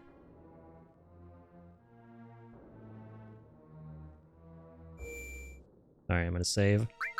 So yeah, for context, the reason why I think this part is done way better than the remake is because in the remake, like, while they do keep the same music and it sounds really good and really haunting, the remastered version, they completely get rid of the ambiance, right? For starters, like, the biggest elephant in the room, there's no blood, right? Because I think it was some kind of a rating thing where, like, they wanted to be able to sell the game in a country which didn't really allow blood in games. So they had to, like, make a compromise there. And they put, like, this purple goop that kind of, like, you know, took the horror factor a notch down. It was still not bad, but, like, I think the original, like, definitely outshines it in that department.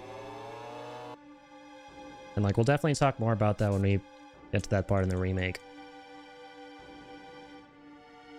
And actually, like, as much as I love the remastered version of this theme for the remake, right?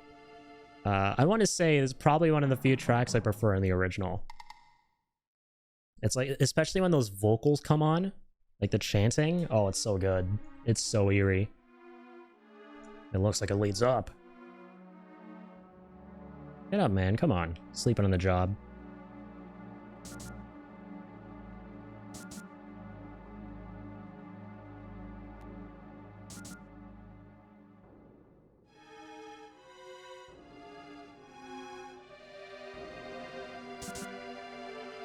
Everyone's dead.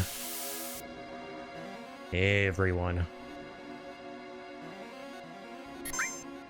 And soon you will be too.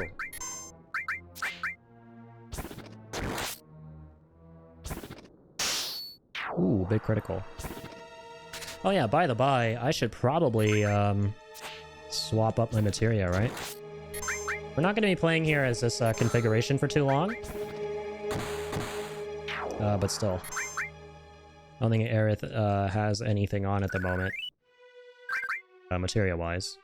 Gotta clarify. I was right. Yeah, let's go here. Let's go there. Let's,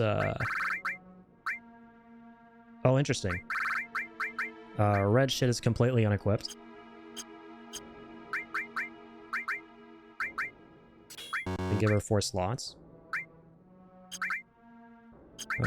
Fire, all, sense, ice. That's everything, right? Yep. Okay, in hindsight, we actually did not have to give her 4 slots. I don't think, right? Yeah, we didn't.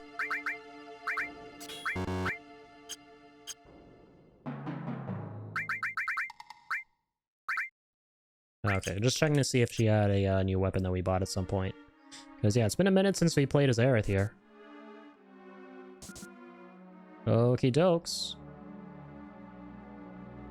Wait a minute. I need to save.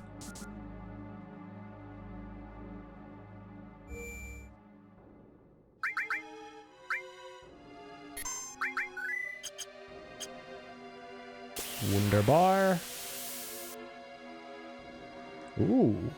We're spooky doopy enemies. I like how the enemies got so creepy all of a sudden. When Genova broke out and everything started to get all fucky in the level. Gungana! God damn it. Sounded awfully similar to Gungaga, but nowhere near as cool. Can you guys, like, not really hurting my ears with those noises?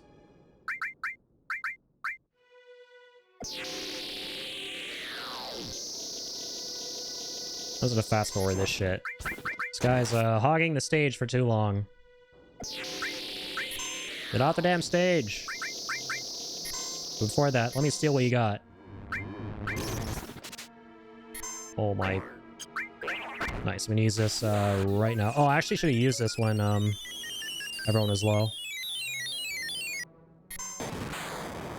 Oh my lord. Okay, hang on.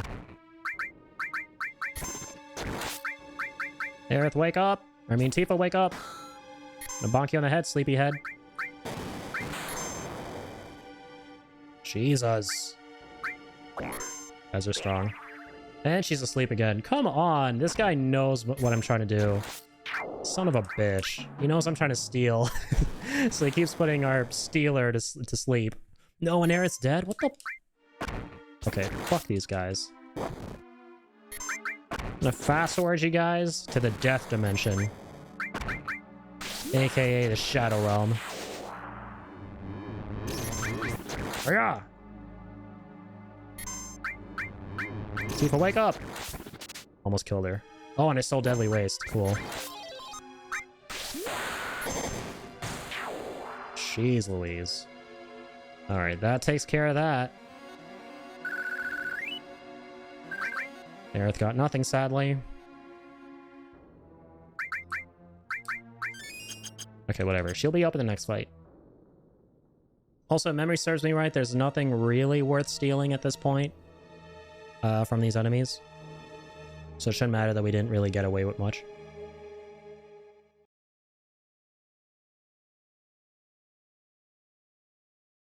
President Shinra, what are you doing? Sleeping with a sword in your back. Oh, he's dead. He's dead. The head of Shinra is dead. Then this sword must be Sephiroth's. Sephiroth is alive? Looks like it. Only Sephiroth can use that sword. Who cares who did it? This is the end of Shinra. Look how Palmer's just hiding there. Get over here, sleazebag. Please don't kill me! What happened? Sephiroth came! Sephiroth! Did you see him? Did you see Sephiroth? Yeah, I saw him with my own eyes. You really saw him? Why would I lie at a time like this? I even heard his voice. Oh, you said something about not letting us have the Promised Land. Then does that mean the Promised Land really does exist and that Sephiroth's here to save it from Shinra? So he's a good guy then? Save the Promised Land? A good guy? No way. It's not that simple. I know him. Sephiroth's mission is different.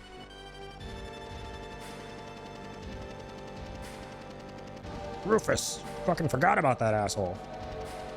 Who's that? Vice President Rufus, the president's son.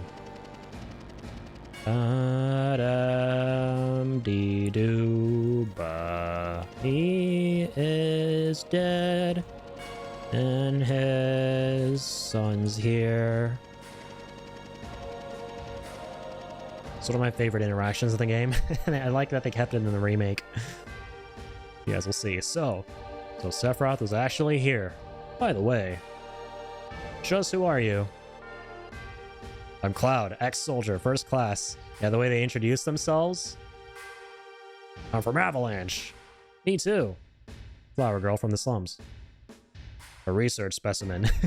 So they kept the goofy way in which they introduced themselves in the remake, but made it funnier. Red 13's like lab rat dog. What a crew. Well, I'm Rufus, the president of Shinra. You're only president because your old man died. Correct. I'll let you hear my inauguration speech. Father tried to control the world with money, and that worked for him.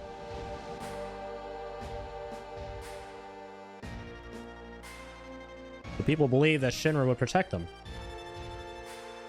Work at Shinra, get your pay. If terrorists attack, the Shinra will help you. They look perfect on the outside. What? I do things differently. I'll control the world with beer. It's too much to do it like my old man. This guy sounds really nice. A little fear will control the minds of the common people. There's no reason to waste good money on him. He likes to make speeches, just like his father. Get Aerith out of the building. What? I'll explain later. Barret, this is the real crisis for the planet. What the hell's that supposed to mean? I'll explain later. Just take my word for now. I'll go after I take care of him. Alright. See you lads later. I freaking loved this boss fight in the remake. It was so badass. It's also kind of sick here in the original. The 1v1 between Cloud and Rufus. Wow, I just thought of something. I'll wait for Cloud. Everyone, get to the elevator. Bye-bye. It's gonna get pretty ugly. Just check on our equipment from here on on. From here on. Like the part where I know how to read. Cloud and Tifa's materia.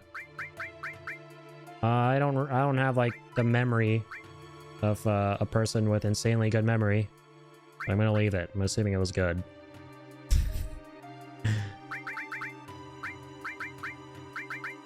I can still do it this way. It's cool. So, wait, I'm trying to remember if you have to fight Barrett and Red 13 and Aerith's boss before Cloud fights Rufus. If so, I'll take some materia, please. I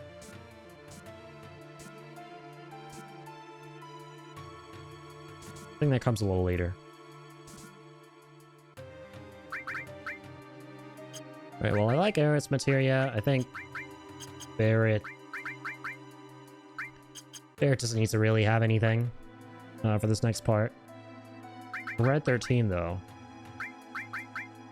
I will probably take what Tifa has on. Yeah, fire's good. Fire and steel, maybe? I'll try and steal from the boss we gotta fight as these guys. I don't remember if he has anything.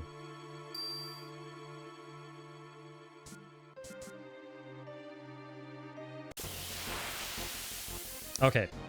Good call. Yeah, this fight happens first. Against this bozo. Once again, another really cool fight in the remake. Yeah, I think every single fight was done, like, was remade so well in FF7R.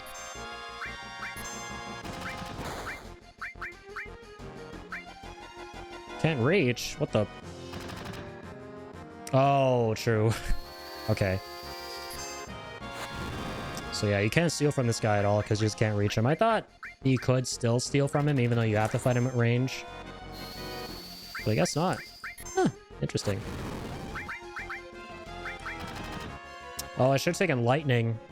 Yeah, if I had remembered exactly what kind of boss this was, I always forget what he is. Or what it is that you fight here. If I'd remembered he was a robot-based thing, I would have taken lightning instead of fire. That is my mistake. It's artillery, fire. Gonna ice your ass. And fire ass.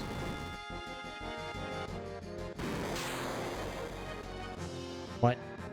Is that it? No, it's not. I was like, I swear I do not remember the fight being that short. Alright, the limit break will definitely reach him though. Thankfully. Shwee! Gotta go fast.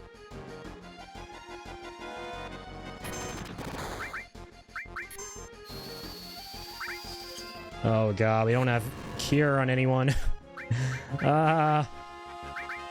Scary. I mean, I could use potions and shit. Like 22 of them. Let's see why not.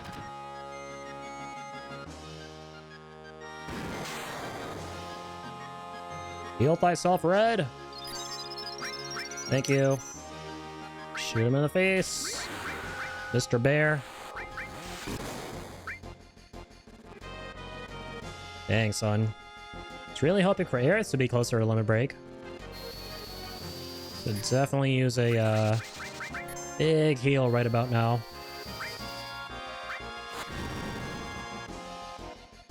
Sensor cannon charged. Oh, snap. That's right. That's his big one. That is his very big one. Oh, you know what? I think Barrett actually has Bolt. I didn't actually check that. Thank God we're still alive. Probably should have healed him. Oh, Barrett doesn't have any materia. I don't know what I'm talking about. I forgot about that. Oh, no. And he's dead. Oh, yes.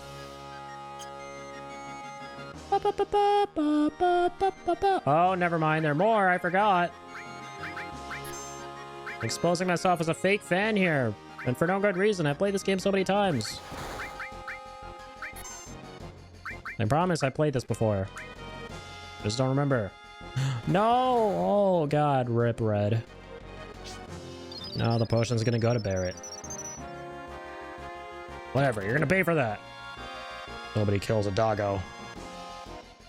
This is why we cannot allow robots and AI to take over. Now you get healing wind? Come on, Aerith. Alright, whatever. Since I only have 3 Phoenix Downs, I'm not gonna waste it right now on red.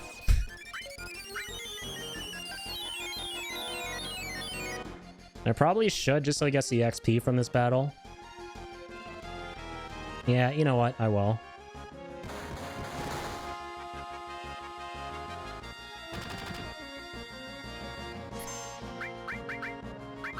Bip-de-doo, bip-de-da. Bip-de-no. That looks bad. That is bad. Get on up, boyo. Got work to do.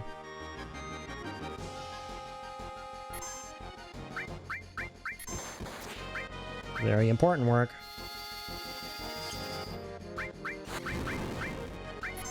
Let's ice those internals. And those propellers. The stupid looking propellers, I should add.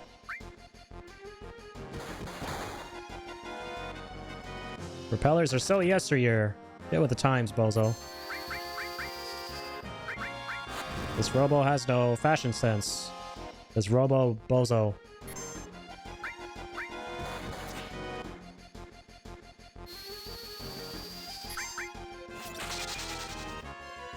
Gonna die anytime soon? Wait, can't reach. What did I select? Made a mistake? Mistakes are made? That was kind of bad. Alright, Barret. Finish him with the big shot.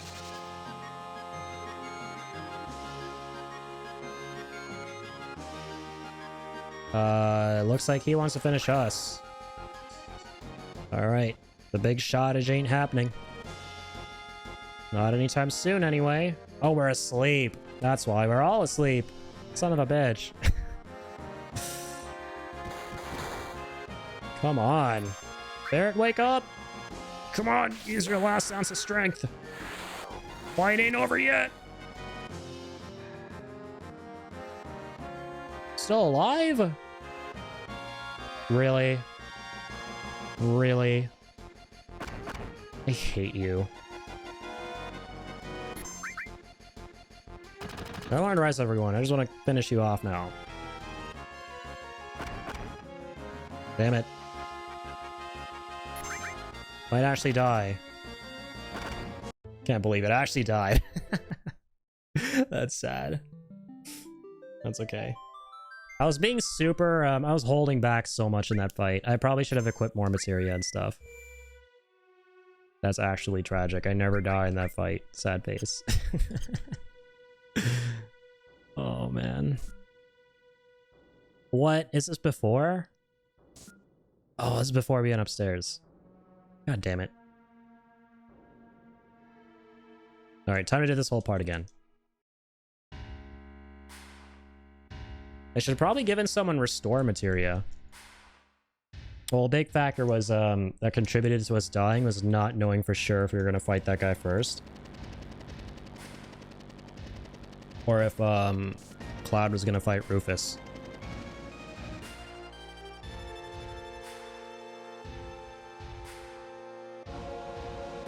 Alright.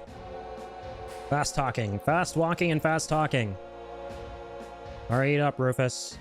You don't got all day for this stupid speech of yours. Get off the damn stage. Thank you. I mean, that was technically us getting off the stage, but still, whatever. That part's over.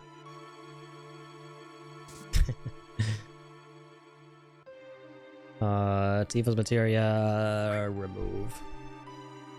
Remove for now. Ice, all fire, that's good.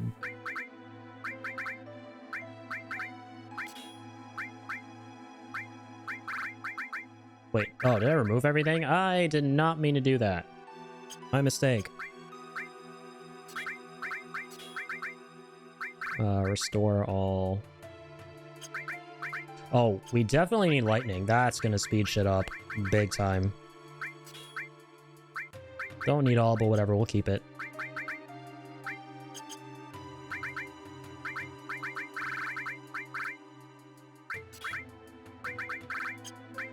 We actually do. Restore all is good, yes. Fire, sense. Sense, steel, poison, elemental, all. You know what, actually? This is probably a good idea. If we go elemental on Barrett's gun arm, and then go for lightning, which I believe is on Aerith. And then on Aerith, we put restore, make her the healer.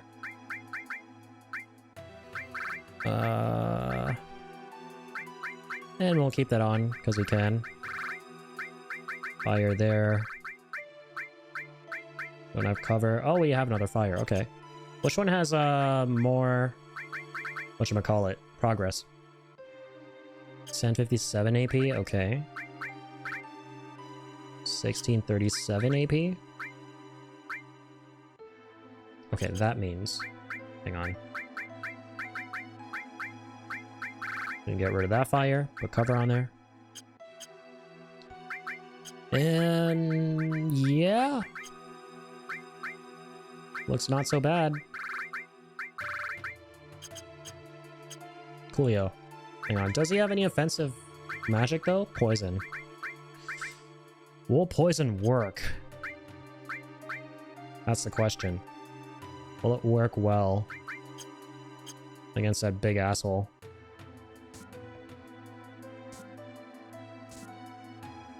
Oh, it sucks that we can't save here before this fight, but it's not that hard at all, so it's cool. Alright, let's go. Let's give this another whirl.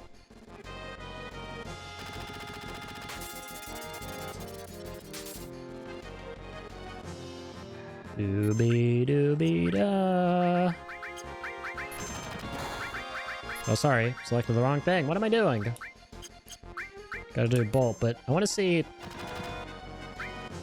Alright, not crazy damage with elemental plus bolt. Let's try bio on him. Oh shit, it missed. It's not working. No. Nice bolt. Oh snap, I didn't give him fire. Red can't do shit. That is some big damage, though. Yeah, we're just gonna keep missing with bio. Fuck. I should have given him the other fire. I was hoping I could get him with poison for the most part. But that's just not a thing. I should have given Bolt to Red 13. That was a big mistake on my part. I keep trying to make it work, though. Oh, it didn't miss that time, but it didn't poison him or damage him at all. Oh, that's unlucky. Alright. Whatevs. And toss some grenades. He's almost dead, I mean. Take that, bitch. Popper's coming in with something explosive. Something big and explodey. And icy. And lightningy. That will fast forward a lot of this fight. And sit on top of Harriet's limit break.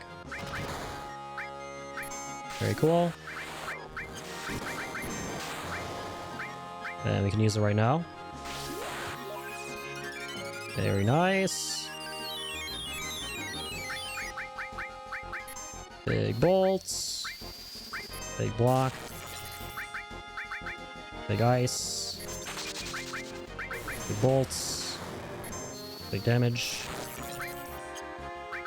Gonna defend, actually. Let's save Red 13's ult for the next guy. Yeah, that's the way to go. BB dead. BB dead very soon too.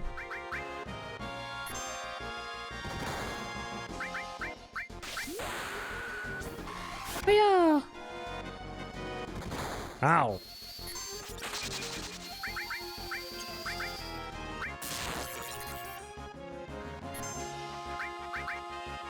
Come on.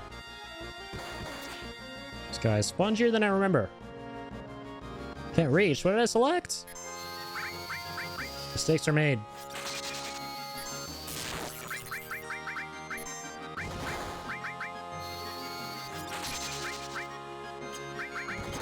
Damn it. Gotta wake up Barret. Wake up. Yeah, if we gave Bolt to Red 13, this would have gone by so much faster.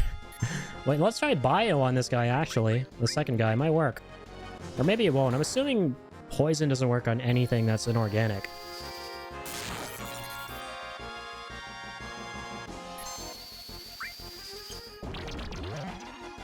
Yep. Indeed does not work. Oh my god, Aerith's dead. And Aerith must not be dead. Aerith must be made alive. Thank you. Want her to be alive so she gets all the benefits of this fight. All the XP and stuff. Good thing we revived her when we did. That's all I'm gonna say about that. Oh man. This fight went on for way longer than it needed to. Mithril armlet, cool. Alright, about time. Let's finally do this one. Alright, Cloud. We are giving you, for starters, this bad boy. All the elementals. Give him everything. Give him everything. Only really need one copy of all, to be honest, on each character, at least one character. Because like, the reason I'm trying to equip as many alls as possible on every character is because eventually you can sell them for a bunch of money, but I think selling just one when it's mastered is like an insane amount of money you'll get already for it, which is like way, way down the line in the game.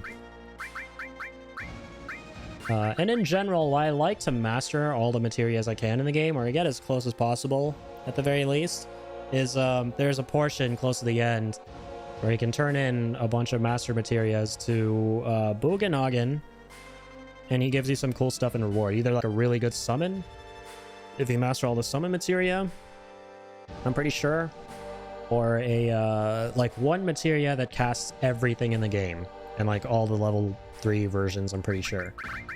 I think that's how it works, right? Something insane like that. I don't think I've ever gotten to that point where that was possible, but on every playthrough I like to try. Try steal something from Rufus. Let's get some poison, lightning. Sense cover all. So fine, we don't really need to equip those ones. Hang on though, which one is like the closest to being leveled up here when it comes to the all materia? This is 1044, okay.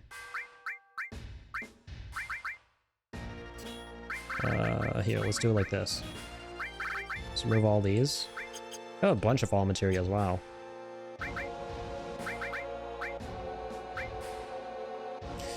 Oh, not bad. 418 to next level. Yeah, that's a good one to equip. Might be slotted in the wrong place, but it's fine. We don't really need to have it slotted in the right place for this fight. Alright, let's fight! Why do you want to fight me? Want the Promised Land in Sephiroth. That's right. Did you know that Sephiroth is an ancient? Whatever. Can't let either you or Sephiroth have the Promised Land. I see. I guess we won't be allies then. Guess not, Rufus. Ya doofus. Let's fight. Freaking love his pooch here. So cool. Gonna see what he's got. Probably nothing, right? Yeah, he's got nothing. Okay. What about his doggo? Fighting him with hard edge. Doggo has nothing either. Alright. Oh, I probably should have equipped all in the right spot. I'm stupid. It would have actually made a difference. Just because he has the doggo. It's fine, though.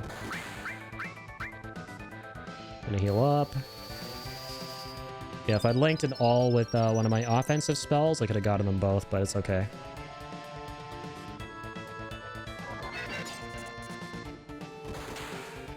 Alright, cutting through. Rufus, you doofus. Eat this. And eat it good.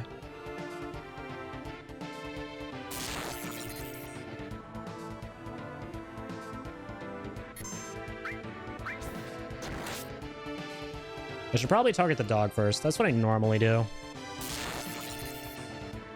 Specifically because of that shit. He is one tough doggo. Got our limit break. Very cool. Probably should heal my ass, though. Not looking good. No, I am.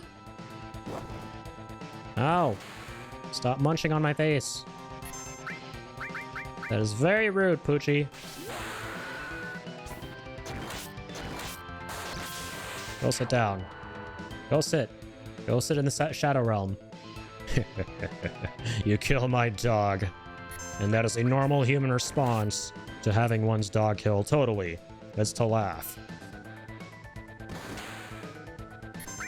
Least insane Shinra employee.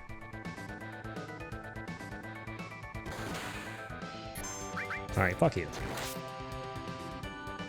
Give me some limit, asshole.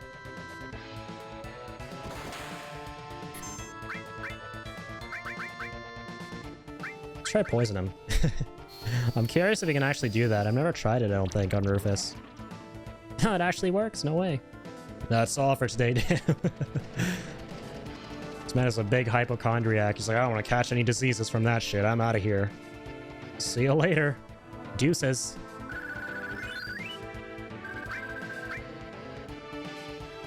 Got a guard source. Cool. One of my favorite things about this part is how the music continues even after the fight.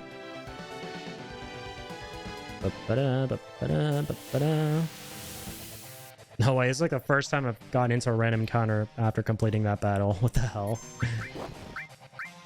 Don't want to die here. Dear God, please. What is happening? Can I please not die here? Jeez. No way. No way they put me to sleep. Wake up, Cloud. Got some robos to burn.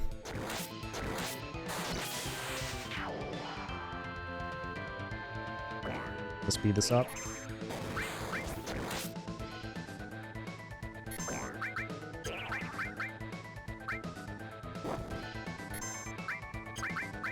Oh my lord. Big cure.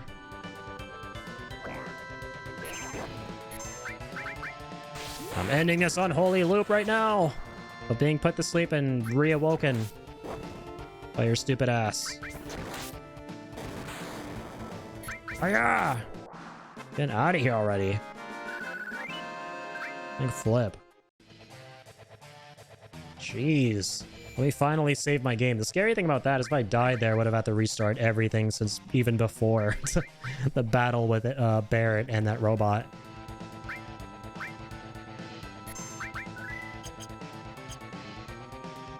Dear goodiness. Where's Rufus? I can finish him. This is gonna get complicated. One thing I noticed, by the way, we never ended up going to the top floor, or one of the top floors of Shinra HQ, with the gym and everything, and like the lockers and stuff. Or you could have gotten one of Kate Sith's weapons pretty early on. What the heck happened to that? My bad. Whatevs, it's all good.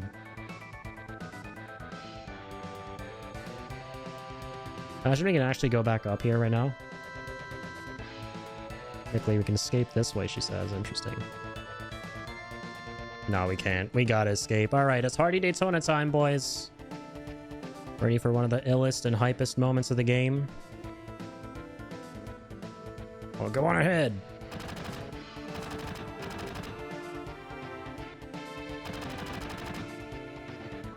We're surrounded.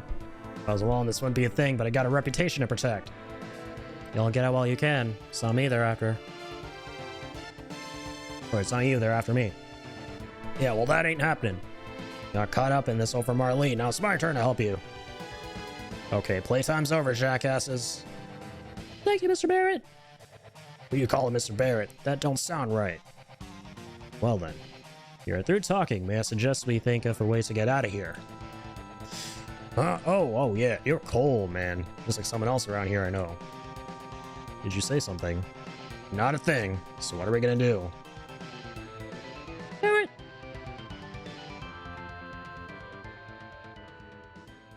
Tifa, where's Cloud? Everyone over here. What's up? Where's Cloud at? He's coming, hurry! Alright, crazy motorcycle time. Let's do this. Hardy Daytona, crazy Daytona. God damn.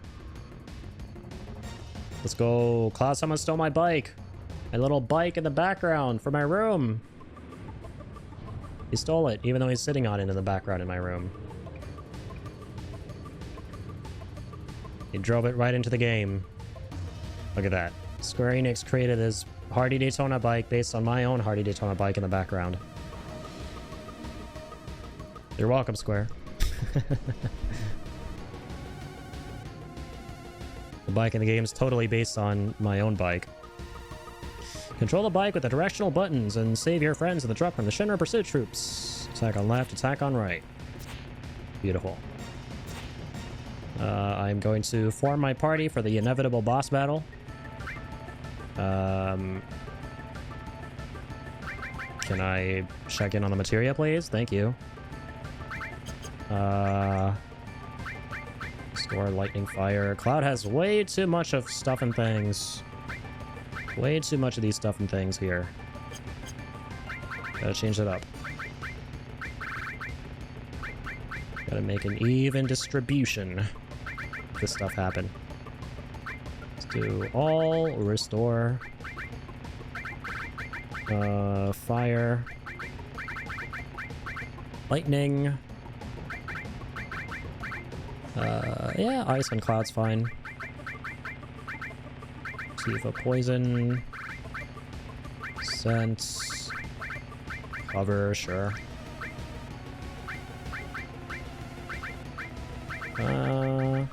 Aerith has a sense materia. Oh, we have two sense materias. Interesting. Hang on. Which one's closer to being leveled further? Wait, do we, does sense have levels? It does, yeah. I forget what level 2 gives you. More information, obviously, but, 2, 6. Okay, the one all the way at the bottom is more leveled. I see. Oh, we could give it to Cloud. He has a lot of slots.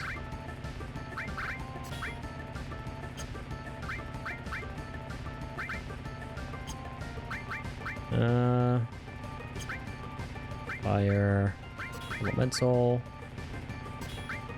lightning.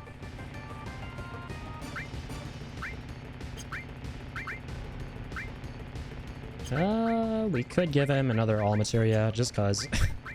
Try and level as many all materias as we can. Because why not? Give her sense as well. Give him fire as well. Fire, ice, poison. Okay, we're good to go. We'll start this. Time to motor. Man, this part's so hype in the remake.